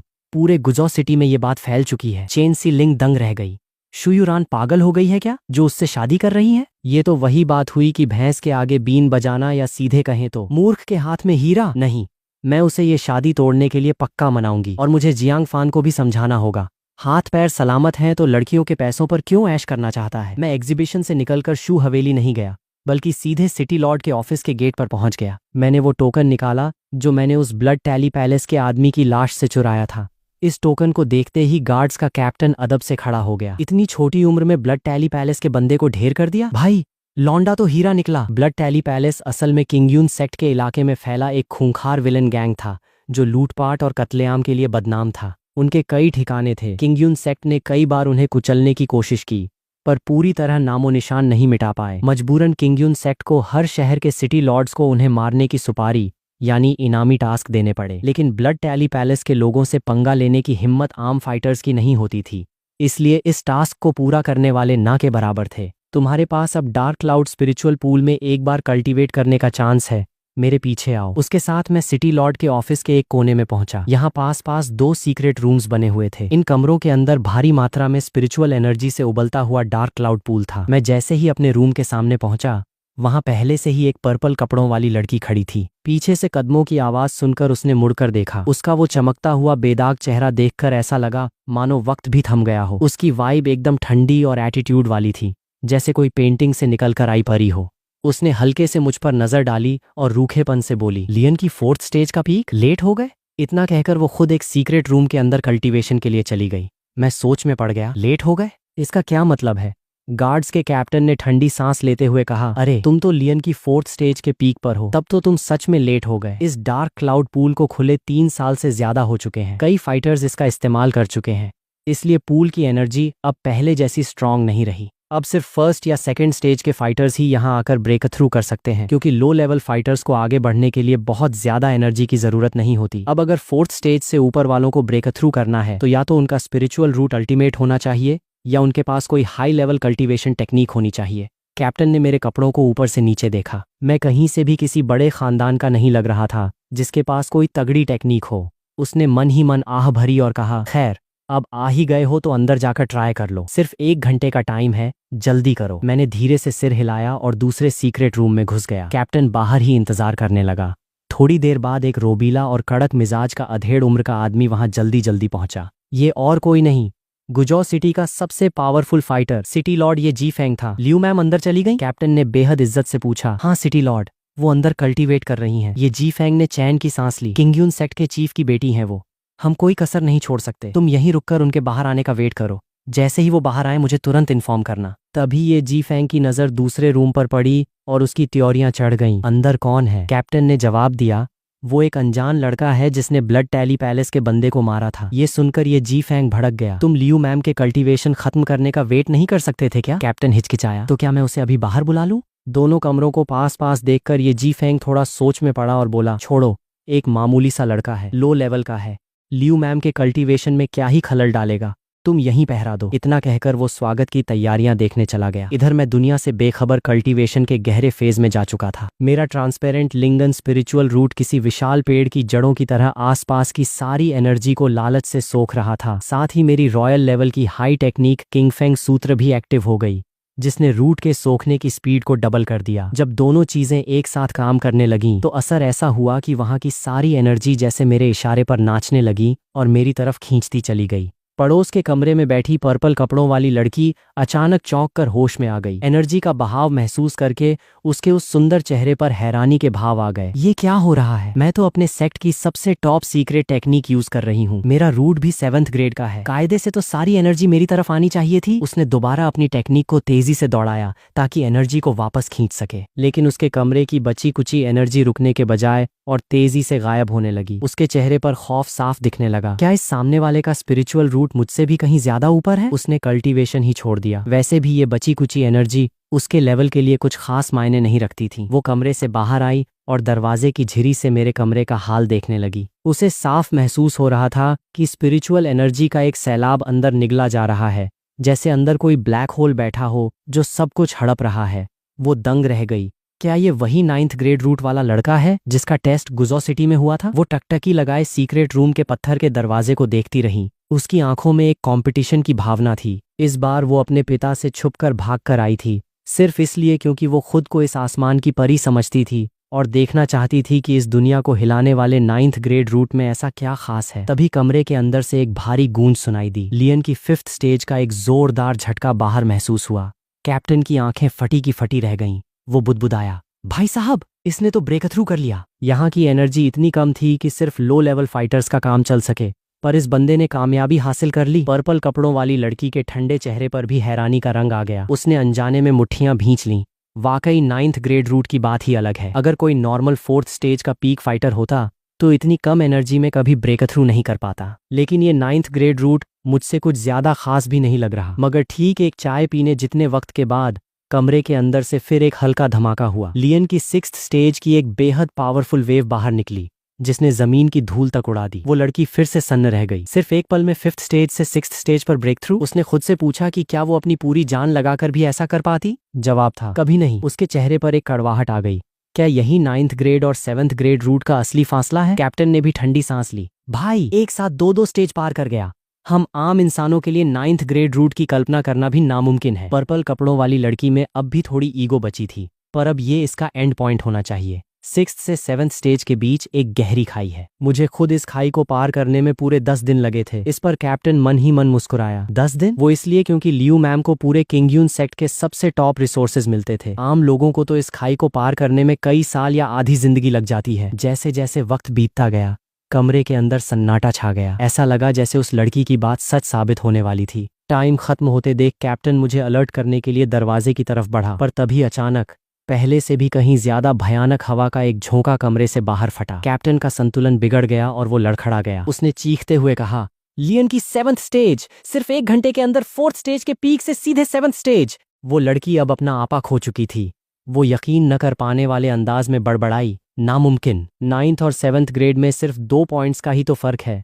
इतना बड़ा अंतर कैसे हो सकता है? इस करारे झटके से उस लड़की का कॉन्फिडेंस पूरी तरह चकनाचूर हो गया। उसने सपने में भी नहीं सोचा था कि जिस 7th ग्रेड रूट पर उसे इतना नाज था, वो इस 9th ग्रेड के सामने कहीं टिकता ही नहीं था। मैं पसीने से लथपथ होकर कमरे से बाहर निकला। उस पर्पल कपड़ों वाली लड़की को बाहर खड़ा देखकर मुझे एहसास हुआ कि मेरे कल्टीवेशन ने उसे डिस्टर्ब किया होगा। मैंने तुरंत हाथ जोड़कर कहा, सॉरी मैम, मेरी वजह से आपको परेशानी हुई। परेशानी? ये तो सीधे बेइज्जती है। उस लड़की ने एक अजीब नजर से मुझे देखा और दांत भींचते हुए बोली, मेरा नाम लियू किंग श्यान है, मेरा नाम याद रखना। जब तुम मेरे लेवल तक पहुंच जाओगे तब मैं तुम्हारे साथ एक आर पार का मुकाबला करूंगी। इतना कहकर उसने एक पर्पल कलर का टोकन मेरी तरफ फेंका। इसे रखो, जब भी जान का खतरा हो इसे निकाल लेना, मर मत जाना बस। और वो गुस्से में पैर पटकती हुई चली गई, जिससे मैं पूरी तरह कंफ्यूज्ड रह गया। ये क्या बकवास है? बैठे बिठाए मुझसे मुकाबला करना चाहती है और ऊपर से ये टोकन भी थमा गई। मैं सिर खुजलाता हुआ वहां से निकल गया। लियू किंग श्यान एक सफेद सारस पर बैठकर गुजौ सिटी से रवाना हुई। अभी वो थोड़ी दूर ही गई थी कि अचानक उसके सिर पर एक काला बादल छा गया। ऊपर देखा तो एक बहुत बड़ा नीला बाज था, जिस पर एक सफेद कपड़ों में रौबदार अधेड़ उम्र का आदमी हाथ पीछे बांधे खड़ा था। उसकी बॉडी से इतनी पावरफुल वाइब्स निकल रही थीं कि सामने से आने वाली तेज हवाएं भी तिनके की तरह बिखर रही थीं। उसे देखते ही लियू किंग श्यान दंग रह गई और तुरंत घुटनों के बल बैठकर बोली, किंगयून सेक्ट की शिष्या लियू किंग श्यान तियानजी पवेलियन के डिप्टी मास्टर चेन को प्रणाम करती है। सामने खड़ा ये शख्स असल में तियानजी पवेलियन के 4 डिप्टी मास्टर्स में से एक चेन झैंग दाओ था। इसमें कोई शक नहीं था कि वो यहाँ लू झैंग को अपने साथ ले जाने के लिए आया था। तुम्हारे डैड तुम्हें हर जगह ढूंढ रहे हैं और तुम यहाँ गुलछर्रे उड़ा रही हो। चेन झैंग दाओ हंस पड़ा। वो और किंगयून सेक्ट के चीफ कभी गुरु भाई थे, इसलिए उनके रिश्ते बहुत गहरे थे। रास्ते में ही उसे मैसेज मिला था कि उसकी बेटी भाग गई है, तो वो जरा नजर रख रहा था। नीचे गुजौ सिटी को देखकर वो समझ गया कि लियू किंग श्यान यहाँ क्यों आई थी। उसने मजे लेते हुए पूछा, तो मिलनी उस 9th ग्रेड रूट वाले से? कैसा रहा? ये सुनते ही लड़की की आंखें भर आईं और वो रोनी सूरत बनाकर बोली, वो बहुत बदतमीज है, बहुत परेशान करता है। चेन झैंग दाओ हैरान रह गया। उसकी याददाश्त में लियू किंग श्यान एक ऐसी जिद्दी लड़की थी जो किसी के आगे नहीं झुकती थी। आज वो ऐसे बच्चों की तरह क्यों रो रही है? उसे कितना गहरा सदमा लगा है भाई। उसने तुम्हें कैसे परेशान किया, मुझे भी तो बताओ। लियू किंग श्यान ने अपनी पूरी आपबीती सुना दी। सुनने के बाद चेन झेंग दाओ की भी हंसी गायब हो गई। ये नामुमकिन है। तुम श्योर हो कि तुम्हें कोई गलतफहमी नहीं हुई? एक नॉर्मल पूल में सिर्फ 1 घंटे के अंदर 4th स्टेज से सीधे 7th स्टेज? मेरा खुद का रूट 8th ग्रेड का है, जो 9th के बिल्कुल करीब है, पर मेरी कल्टीवेशन स्पीड भी उसकी आधी नहीं है। चेन झेंग दाओ को इस कदर हैरान देखकर लियू किंग श्यान के दिल को थोड़ी ठंडक मिली।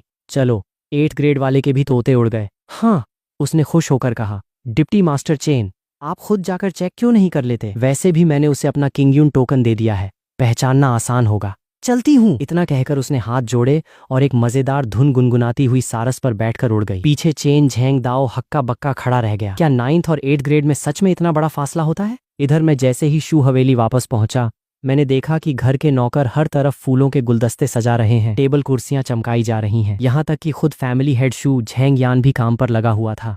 शुयूरान भी जल्दी जल्दी हाथ बंटा रही थी। मुझे वापस आया देखकर शू झेंग यान ने एक हिकारत भरी नजर डाली और बोला, वहां बुत बने क्या देख रहे हो? जल्दी आकर हाथ बटाओ। शुयूरान ने मेरी तरफ एक पोछा बढ़ाते हुए कहा, अभी अभी सिटी लॉर्ड के आदमी ने इन्फॉर्म किया है कि तियानजी पवेलियन के बड़े अफसर बस पहुंचने ही वाले हैं। तो आखिरकार तियानजी पवेलियन के लोग आ ही गए? जियांग फान, तुम वहां खड़े खड़े क्या ख्याली पुलाव पका रहे हो? जल्दी काम पर लगो। अगर मेरी किस्मत के बीच में आए तो तुम्हारी 10 गर्दनें भी कम पड़ेंगी। ये कोई और नहीं बल्कि पूरे टॉश में खड़ा लू झेंग था, जिसने रेशम का नया कल्टीवेशन कुर्ता पहना हुआ था और पीठ पर एक चमचमाता खंजर टांग रखा था। मैंने उसके हाथ से पोछा लेकर सीधे जमीन पर फेंक दिया और पर्चे पर लिखा, तुम्हारे काम से मेरा क्या लेना देना? तियानजी पवेलियन के लोग लू झेंग से मिलने आ रहे हैं, तो मैं यहाँ नौकरों की तरह सफाई क्यों करूं? लू झेंग एक कुटिल मुस्कान के साथ बोला, सच में बेवकूफ ही रहोगे। आज का दिन वो दिन है जब मैं सीधे आसमान की बुलंदियों को छूने वाला हूँ। बाहर कितने ही लोग मुझसे सेटिंग बिठाने के चक्कर में मरे जा रहे हैं, पर मेरे पास उनके लिए टाइम नहीं है। ये तो और बढ़िया हुआ,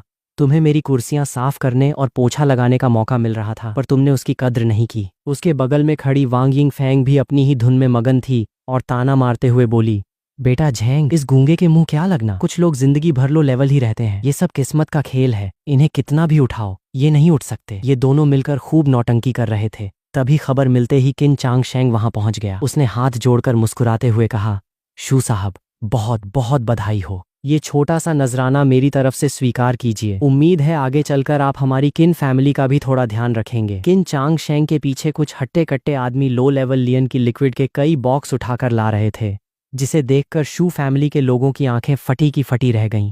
इतनी सारी लियन की लिक्विड, कम से कम 3 लाख रुपए की तो होगी ही। शू झेंग यान और वांग यिंगफैंग के तो हाथ पैर कांपने लगे। एक पल के लिए तो उनकी हिम्मत ही नहीं हुई कि उसे हाथ भी लगाएं। ऐसे महंगे गिफ्ट्स का एहसान बाद में चुकाना पड़ता है, और उनकी शू फैमिली की इतनी हैसियत नहीं थी कि वो इतना बड़ा एहसान उतार सकें।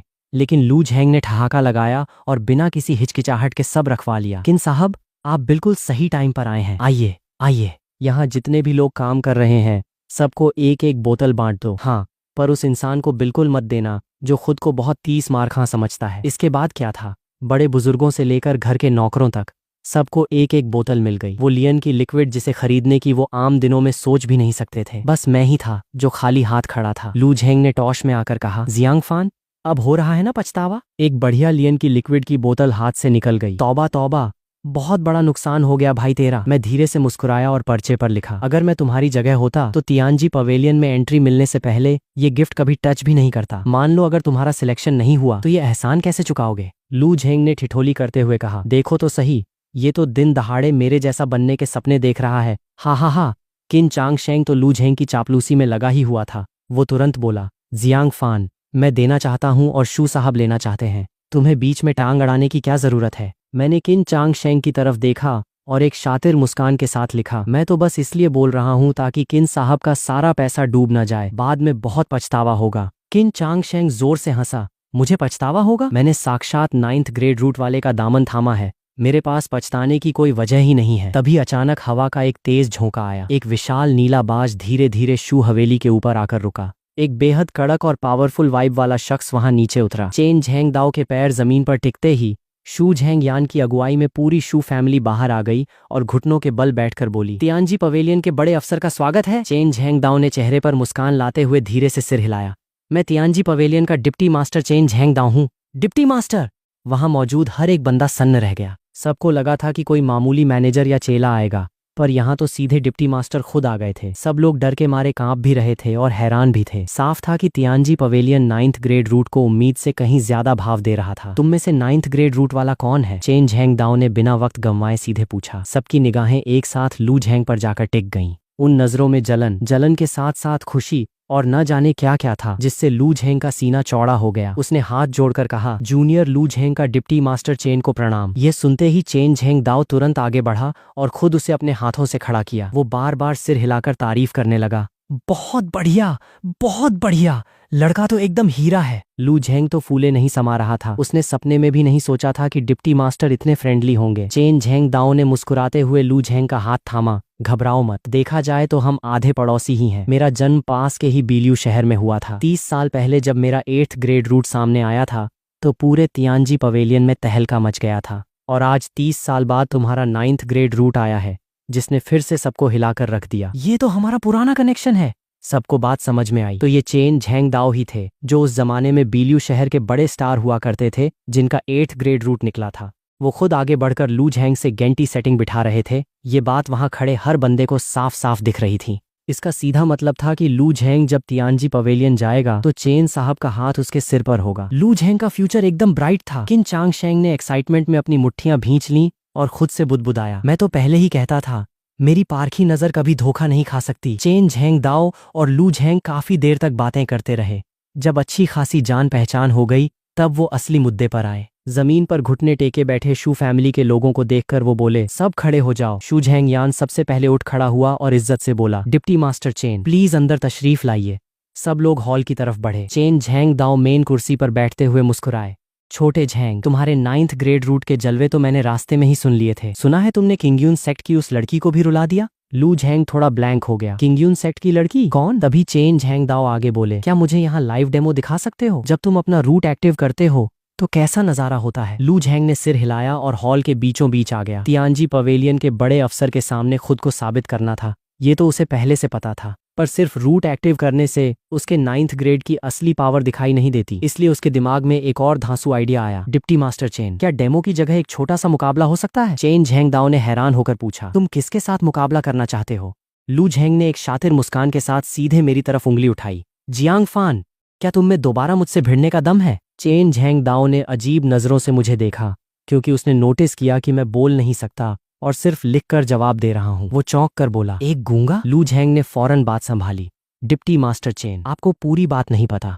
मेरी होने वाली मंगेतर को इसने एक मामूली शादी के कॉन्ट्रैक्ट के दम पर मुझसे छीन लिया। अपनी मोहब्बत को वापस पाने के लिए मैंने इससे चैलेंज किया था कि जो पहले अगले लेवल पर पहुंचेगा वो जीतेगा। पता नहीं इसने कौन सा काला जादू या तिकड़म लड़ाया और मुझसे जीत गया। मैं इस हार को नहीं मानता, इसलिए मैं चाहता हूं कि आप गवाह बने और देखें कि कैसे मैं सीना तान कर अपनी मोहब्बत को वापस जीतता हूं। डिप्टी मास्टर चेन ने यह सुनकर अपनी भौहें सिकोड़ लीं। एक गूंगा लड़का 9th ग्रेड रूट वाले लू झैंग पर भारी पड़ गया। वांग यिंग फैंग तुरंत अपने भतीजे की ढाल बनकर आगे आई। डिप्टी मास्टर चेन, बात बिल्कुल सच है। इस जियांग फान ने हमारे पुराने एहसानों का नाजायज फायदा उठाया और मेरी बड़ी बेटी को जबरदस्ती शादी के लिए मजबूर किया। एहसान के मारे हम भी खून का घूंट पीकर रह गए और मेरी बेटी ने भी चुपचाप ये जिल्लत बर्दाश्त कर ली। लेकिन जैसे ही मेरे भतीजे का 9th ग्रेड रूट निकला और वो अपनी मोहब्बत वापस मांगने आया तो जियांग फान ने चीटिंग करके बाजी मार ली। बोलते बोलते उसने तिरछी नजरों से बाकी घर वालों को देखा, जैसे उन्हें लू झैंग के इस झूठ में हाँ मिलाने की धमकी दे रही हो।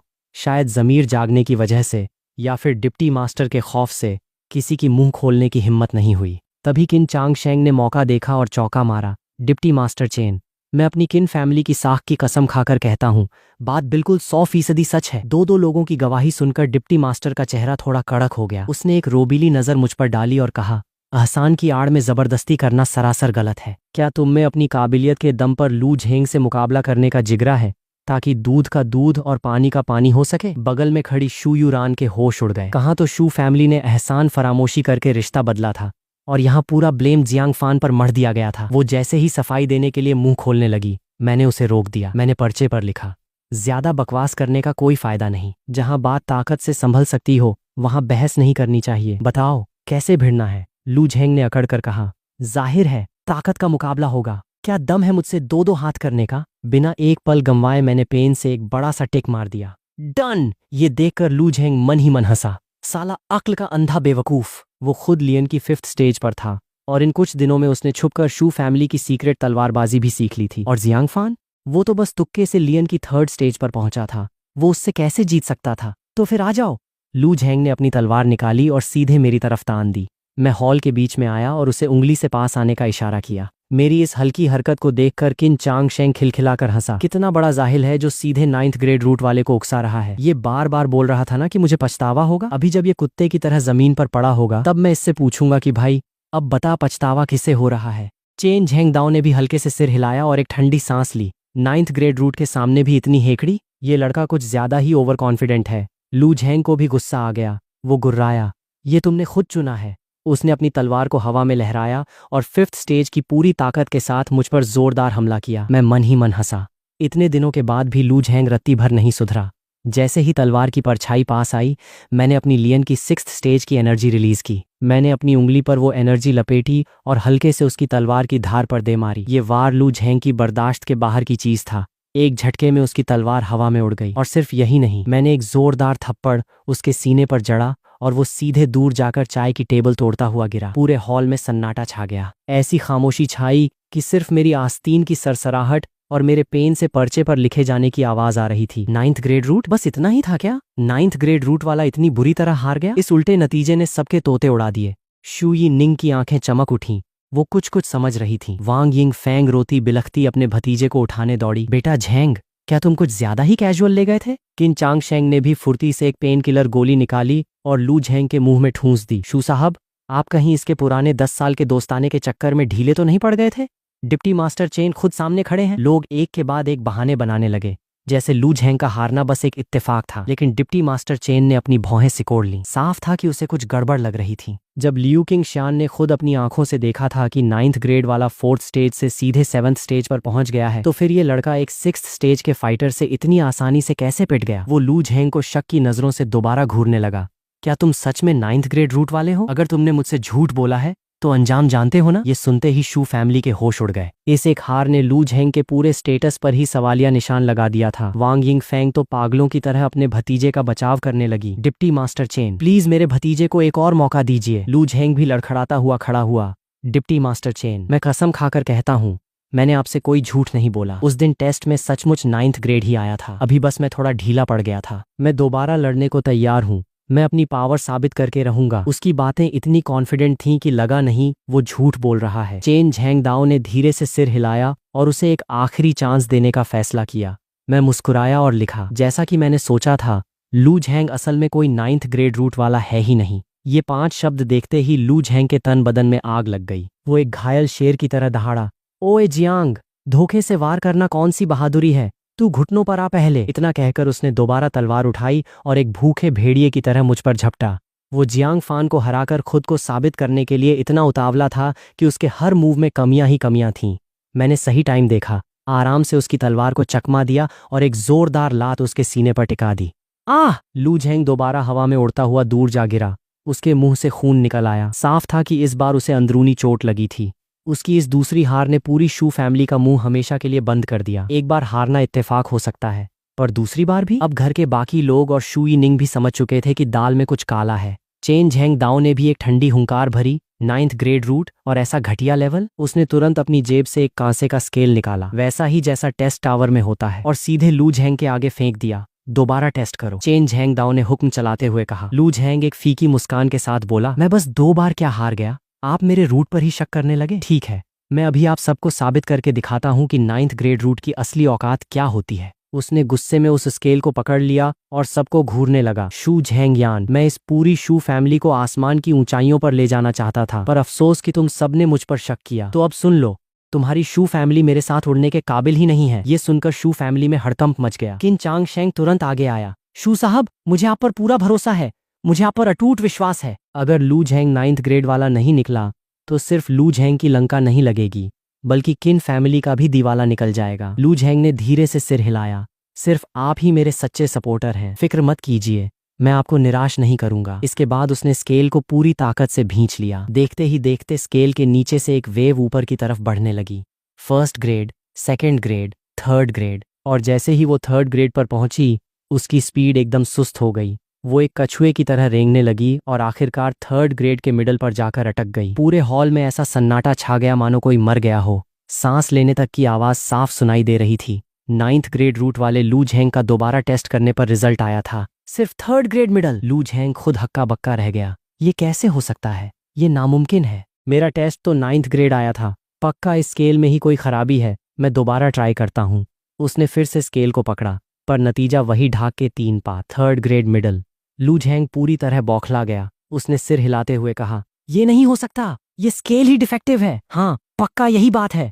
उसे इस कदर पागल होकर डिप्टी मास्टर के वीपन पर ही उंगली उठाते देख शू यिनिंग से अब और रहा नहीं गया। उसने आगे बढ़कर झटके से वो स्केल अपने हाथ में ले लिया। स्केल की वेव फिर से ऊपर भागने लगी। उसने 3rd ग्रेड मिडल की सीमा को पलक झपकते ही पार किया और सीधे गहरे नीले रंग के जोन यानी 6th ग्रेड रूट पर जाकर रुकी। शू यिनिंग ने लू झेंग की तरफ देखा और कहा, लगता है स्केल में कोई खराबी नहीं है, असली हकदार तो खुद सामने आ चुका है। क्या तुमने उसका क्रेडिट फ्री में उड़ाया? खैर, तुम्हारा तो सिर्फ चांस गया है, पर क्या तुम्हारी हालत किन साहब जैसी बुरी है? जो अभी अभी 3 लाख की लियन की लिक्विड आई थी, वो तो ये भाई साहब डकार चुके हैं। वांग यिंग फैंग अपने भतीजे को बचाने के लिए पागलों की तरह चिल्लाई, चुप कर, मेरे झेंग का रूट 3rd ग्रेड मिडल हो ही नहीं सकता, बिल्कुल नहीं हो सकता। तभी शू यिनिंग ने उसे बीच में ही टोक दिया, माँ अब भी किस मुगालते में जी रही हो? जब इसने पहली बार जियांग फान के साथ चैलेंज किया था, अब तो साफ दिख रहा है ना। 3 दिन का टाइम मिला और ऊपर से 10th ग्रेड लियन की लिक्विड भी मिला, फिर भी ये जियांग फान जितनी तेजी से आगे नहीं बढ़ पाया। मुझे तो तभी इसके रूट पर शक हो गया था। शू यिनिंग ने अपने होंठ भींचे। असल में सच क्या है, ये बात वांग यिंग फैंग भी अंदर ही अंदर अच्छे से जानती थी,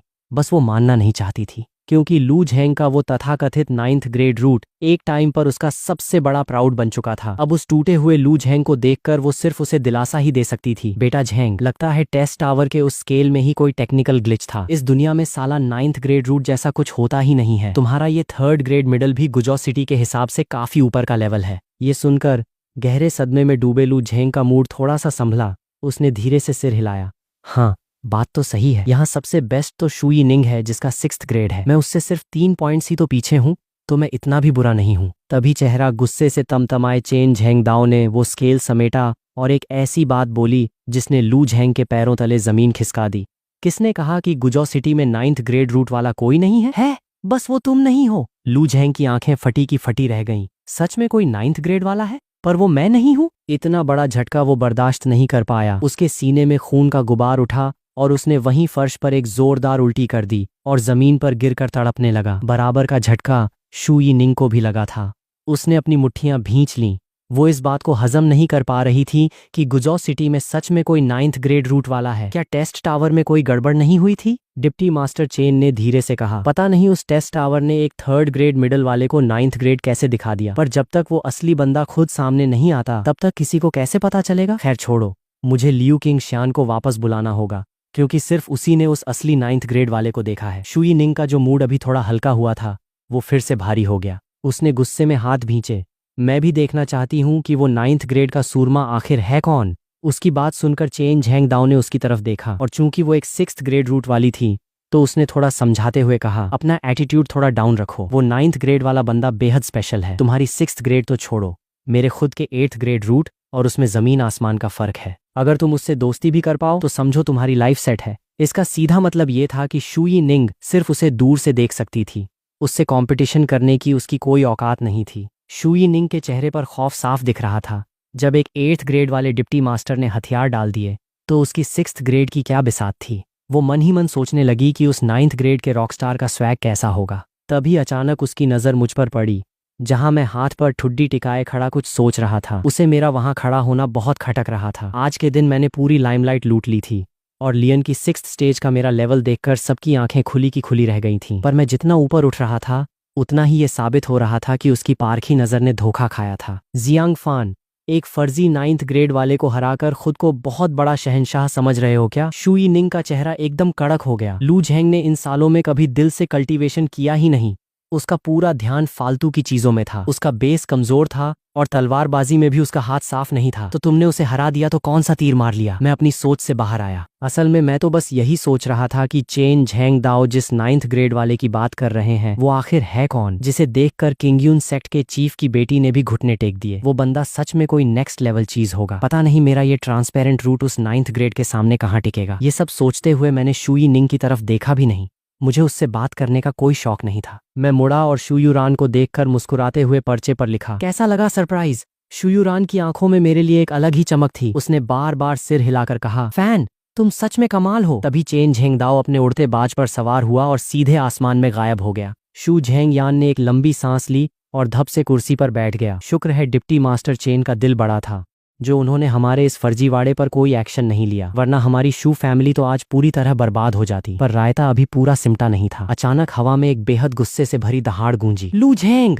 सबके शरीर में कंपकंपी छूट गई। सबने मुड़कर देखा तो किन चांग शेंग खड़ा था, जिसका चेहरा गुस्से के मारे एकदम विकृत हो चुका था। ऐसा लग रहा था मानो वो कच्चा चबा जाएगा। उसके सिर पर खून सवार था और वो मुट्ठियां भींचकर चिल्लाया, ओए नालायक! इस पूरे ड्रामे में सबसे बड़ा नुकसान लू झेंग का नहीं बल्कि किन चांग शेंग का हुआ था। उसने शुरू से ही लू झेंग के नाम पर अंधा सट्टा खेला था। अब जब लू झेंग का भंडाफोड़ हो गया तो बदनामी की बात तो बाद की थी। सबसे पहले जो उसने 10 बोतलें दी थीं वो तो गई ही, ऊपर से आज बधाई देने के लिए वो पूरे 3 लाख का भारी भरकम गिफ्ट लेकर आया था। सबसे बड़ा स्यापा ये था कि लू झेंग ने बड़े दिलवाला बनने के चक्कर में वो बोतलें सब में बांट दी थीं और ज्यादातर लोग उन्हें गटक भी चुके थे, तो अब वो वापस भी नहीं ली जा सकती थीं। लू झेंग एकदम हड़बड़ा गया। उसका चेहरा पीला पड़ गया। किन साहब, प्लीज गुस्सा मत होइए, मैं कोई ना कोई जुगाड़ करके आपके पैसे लौटा दूंगा। उसे अब बहुत पछतावा हो रहा था।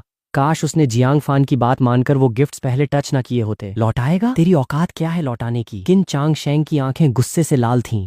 उसका दिल कर रहा था कि वो लू झेंग का गला दबा दे। उसे लगा था कि किन फैमिली लू झेंग के दम पर सीधे उसके पीछे बैठे सोल मास्टर से सेटिंग कर लेगी, इसलिए उसने इतना महंगा नजराना दिया था। पर यहाँ तो ढाक के 3 पात वाला सीन हो गया था। उस उखड़े हुए किन चांग शेंग को देखकर लू झेंग को समझ आया कि किन फैमिली गुजौ सिटी के टॉप 4 रईसों में आती है, जिनकी बराबरी उसके जैसा मामूली बंदा कभी नहीं कर सकता। जब तक 9th ग्रेड का टैग था तब तक इज्जत थी, वो हटा तो उनकी नजर में उसकी वैल्यू 2 कौड़ी की भी नहीं थी। वो डर के मारे चुपचाप वांग यिंग फैंग के पीछे छुप गया। किन चांग शेंग गुर्राया, 3 दिन के अंदर मेरे पूरे पैसे टेबल पर होने चाहिए, वरना मुझसे बुरा कोई नहीं होगा। इतना कहकर उसने अपनी फाउंडेशन बिल्डिंग फर्स्ट स्टेज की कड़क पावर रिलीज की, जिससे वहां खड़ी पूरी शू फैमिली खौफ के मारे कांपने लगी। शू फैमिली एक मिड लेवल फैमिली थी, वो किन फैमिली के इस गुस्से को झेलने की हैसियत नहीं रखती थी। उसके जाने के बाद शू झैंग यान ने गुस्से से लू झैंग को घूरा। तुम जैसे मनहूस के लिए मेरे घर में कोई जगह नहीं है, दफा हो जाओ यहाँ से। हमारी शू फैमिली में तुम जैसे एहसान फरामोश के लिए कोई जगह नहीं है। उसका पारा 7वें आसमान पर था। एक ढेले का फायदा नहीं हुआ, ऊपर से पूरे शहर में थू थू हो गई, सो अलग। और अब सिर पर 3 लाख का तगड़ा कर्ज भी आ गया था। वांग यिंग फैंग अपने भतीजे के प्यार में अंधी होकर तमाशा करने लगी। ओए शू साहब, अगर तुमने मेरे झैंग को निकाला तो मुझे भी अभी के अभी इस घर से निकाल दो। और इसमें मेरे बच्चे की क्या गलती है? ये सब इस जियांग फान का किया धरा है। हाँ, अगर इस जियांग फान ने लू झैंग के बगल वाले कमरे में बैठकर अपनी पनौती न फैलाई होती तो मेरा बच्चा खुद को 9th ग्रेड वाला समझने की गलती क्यों करता? ऐसी जाहिलों जैसी दलील सुनकर शू झैंग यान को भी गुस्सा आ गया। उसने पहली बार स्टैंड लेते हुए कहा, चाहे जो मर्जी बकवास कर लो, पर ये पूरा रायता लू झैंग का फैलाया हुआ है। ये कर्जा लू झैंग खुद ही चुकाएगा। वांग यिंग फैंग ने जब देखा कि उसका ड्रामा काम नहीं कर रहा तो उसने अपना पूरा गुस्सा मुझ पर निकाल दिया। तुमने अभी मुकाबले में झैंग को थोड़ी ढील क्यों नहीं दी? अगर तुम उसे जीतने देते तो आज ये नौबत ही नहीं आती। शुयूरान को भी अब गुस्सा आ गया। चाची, आप कुछ ज्यादा ही ओवर कर रही हैं। साफ दिख रहा था कि लू झैंग खुद आगे बढ़कर फैन को परेशान कर रहा था और अब पूरा ब्लेम आप उन पर डाल रही हैं। उस छोटी लड़की को अपने मुंह लगते देख वांग यिंग फैंग का पारा और चढ़ गया। तुम्हारे पर कुछ ज्यादा ही निकल आए हैं ना? बहुत बढ़िया। तुम दोनों को लगता है कि तुम्हारी शादी फिक्स हो गई है तो तुम दोनों मिलकर गैंग बनाओगे और मुझे दबा लोगे। मैं साफ कह रही हूँ, अभी तुम्हारी शादी पक्की नहीं हुई है। जियांग फान, 3 दिन के अंदर मुझे ऐसा शगुन चाहिए जिसे देखकर मेरा दिल खुश हो जाए। अगर मैं सेटिस्फाई नहीं हुई तो ये शादी भूल जाओ। ये सुनकर शुयूरान का चेहरा सफेद पड़ गया। वांग यिंग फैंग जिस तरह जियांग फान पर अपना गुस्सा निकाल रही थी, उसमें शुयूरान ने जो थोड़े बहुत पैसे उसे दिए थे उससे बात बिल्कुल नहीं बनने वाली थी। उसने अपने होंठ भींचे और जैसे ही वो माफी मांगने के लिए आगे बढ़ी, मैंने उसका हाथ पकड़कर उसे रोक दिया। मैंने अपने दूसरे हाथ से पर्चे पर बड़े बड़े अक्षरों में लिखा, अगर मेरा शगुन देखकर तुम सेटिस्फाई हो गई तो उसके बाद अपना ये बकवास मुंह हमेशा के लिए बंद रखोगी। मैं बहुत टाइम से इस वांग यिंग फैंग को बर्दाश्त कर रहा था। लू झैंग की बदतमीजियों को बढ़ावा देना तो एक तरफ था, पर वो बार बार शुयूरान को भी टारगेट करती थी। इस बार मैं उसे अपनी शादी के मामले में टांग अड़ाने का कोई मौका नहीं देने वाला था। वांग यिंग फैंग की आंखें गुस्से से लाल हो गईं और वो चिल्लाई, ठीक है, बड़ा दम है ना तुझमें। अगर तूने सच में ऐसा शगुन लाकर दे दिया जिससे मैं खुश हो जाऊं तो मैं तुम्हारी लाइफ में कभी दखल नहीं दूंगी। पर याद रखना, शगुन ऐसा होना चाहिए जो मेरी उम्मीदों पर खरा उतरे, समझे? मैंने शांति से एक लाइन लिखी, तो फिर अपना मुंह बंद करने के लिए तैयार रहो। वांग यिंग फैंग ने मुट्ठियां भींची, दांत पीसे और गुस्से में पैर पटकती हुई हॉल से बाहर निकल गई। शू झैंग यान ने मेरी तरफ देखा और उसकी नजरों में मेरे लिए एक अलग ही रिस्पेक्ट दिखी। चलो, लौंडे में दम तो है। अपनी बेटी के लिए मेरा ऐसा कड़क स्टैंड देखकर एक बाप होने के नाते उसे अंदर ही अंदर अच्छा लगा था। पर जियांग फान 3 दिन के अंदर वांग यिंग फैंग को खुश करने लायक शगुन कहाँ से लाएगा, ये सोचना टेढ़ी खीर था। उसने मन ही मन सोचा कि क्या उसे अपनी बेटी और जियांग फान की थोड़ी हेल्प करनी चाहिए। सबके जाने के बाद शुयूरान बड़े टेंशन में मेरे साथ कमरे में आई और परेशान होते हुए बोली, फैन, तुम्हें वहां हाँ नहीं कहना चाहिए था। तुम्हें पता है ना चाची ने जानबूझकर शगुन की डिमांड क्यों की है, और वो भी ठीक 3 दिन का ही टाइम क्यों दिया है। जब आसपास कोई नहीं था तो मैं धीरे से मुस्कुराया और बोला, जब तुम्हें पता है तो मुझे क्यों नहीं पता होगा। वो बस एक मोटी रकम ऐंठना चाहती है ताकि अपने लाडले भतीजे का पाप धो सके। अगर शगुन की रकम 3 लाख से ऊपर की हुई तो वो ना चाहते हुए भी लू झैंग के चक्कर में चुपचाप इस रिश्ते के लिए हाँ कह देगी। शुयूरान ने गुस्से में मेरे सीने पर एक हल्का सा घूंसा मारा। तुम्हें सब पता था, फिर भी तुमने हाँ कह दिया। पूरे 3 लाख रुपए होते हैं वो। तुम इतने पैसे कहाँ से लाओगे? क्या कोई बैंक लूटने का इरादा है? मैंने अपने कंधे उचकाए और धीरे से बुदबुदाया, क्या पता बैंक वालों के पास भी मुझसे कम ही पैसे हों। मैंने शुयूरान से वादा किया था कि मैं उसे पूरे टॉश के साथ ब्याह कर लाऊंगा, इसलिए अगर वांग यिंग फैंग ये डिमांड नहीं भी करती तब भी मैं एक बेहद आलीशान शगुन देने की तैयारी में था। रात होते ही शुयूरान को विदा करके मैं कल्टीवेशन लिक्विड तैयार करने में जुट गया। दिन के एक्सपीरियंस की वजह से मेरा हाथ एकदम साफ हो चुका था। जब सुबह की पहली किरण पड़ी तो मेरे सामने हाई ग्रेड की 40 बोतलें और टॉप नोच यानी अल्टीमेट ग्रेड की 20 बोतलें तैयार रखी थीं। इस अल्टीमेट ग्रेड लियन की लिक्विड को बनाने की मेरी स्पीड कल से काफ़ी बेहतर थी। इन हाई ग्रेड बोतलों को चेन फैमिली को बेचने के बाद मुझे आराम से 4 लाख रुपये और मिल जाते। कल के 5 लाख मिलाकर अब मेरे पास पूरे 9 लाख रुपए का भारी भरकम फंड तैयार था। मैं जैसे ही चेन फैमिली के यहाँ जाने के लिए गेट से बाहर निकलने लगा, शुयूरान सामने से मुस्कुराती हुई आई। फैन, चेन सी लिंग ने मुझे अपनी हवेली पर इनवाइट किया है और उसने साफ कहा है कि मैं तुम्हें भी अपने साथ लेकर आऊं। मैंने चौंक कर पूछा, कौन? चेन सी लिंग? वो चेन फैमिली वाली? मेरा कंफ्यूजन देखकर शुयूरान ने खुश होते हुए कहा, मैं और वो बचपन की सहेलियां हैं, सालों पुराना याराना है हमारा। इस शगुन वाले मामले में मैं उससे थोड़ी हेल्प मांगने की सोच रही हूँ। अगर शादी टूटने जैसी इतनी बड़ी बात ना होती तो वो कभी किसी के आगे हाथ नहीं फैलाती, पर अब उसके पास चेन सी लिंग से मदद मांगने के अलावा कोई ऑप्शन नहीं था। जब हम वहां पहुंचेंगे तो तुम अपनी बेस्ट परफॉर्मेंस देना, समझे? शायद वही एक अकेली है जो हमारी नैया पार लगा सकती है। मैंने अपनी नाक खुजलाई और बिना कुछ बोले चुपचाप उसके पीछे चल दिया। अपनी जेब में रखे भारी भरकम लियन की लिक्विड के डिब्बों को महसूस करके मुझे थोड़ा अजीब लग रहा था। किसी के घर गेस्ट बनकर जा रहा हूँ तो ऐसे सीधे बिजनेस का सामान लेकर जाना ठीक नहीं था। पहले ये माल चेन फैमिली को ठिकाने लगाना जरूरी था। जैसे ही हम चेन हवेली के गेट के पास पहुंचे, मैंने शुयूरान से कहा, यूरान तुम जरा यहीं रुको, मैं बस 2 मिनट में कोई अच्छा सा गिफ्ट खरीद कर आता हूँ। शुयूरान थोड़ा ठिठकी, फिर उसे याद आया, ओहो मैं तो भूल ही गई थी, जियांग फान पहली बार चेन हवेली जा रहा है तो खाली हाथ जाना ठीक नहीं लगता। तुम्हारी चॉइस हमेशा परफेक्ट होती है, तुम जल्दी जाकर आओ। चेन सी लिंग बहुत बिजी रहती है, उसने बड़ी मुश्किल से हमारे लिए टाइम निकाला है तो उसे वेट कराना ठीक नहीं होगा। मैंने सिर हिलाया और तुरंत भीड़ का फायदा उठाकर एक सुनसान गली में घुस गया। वहां मैंने फटाफट अपना भेष बदला और एक सीक्रेट सोल मास्टर के गेटअप में चेन हवेली के मेन गेट पर पहुंच गया।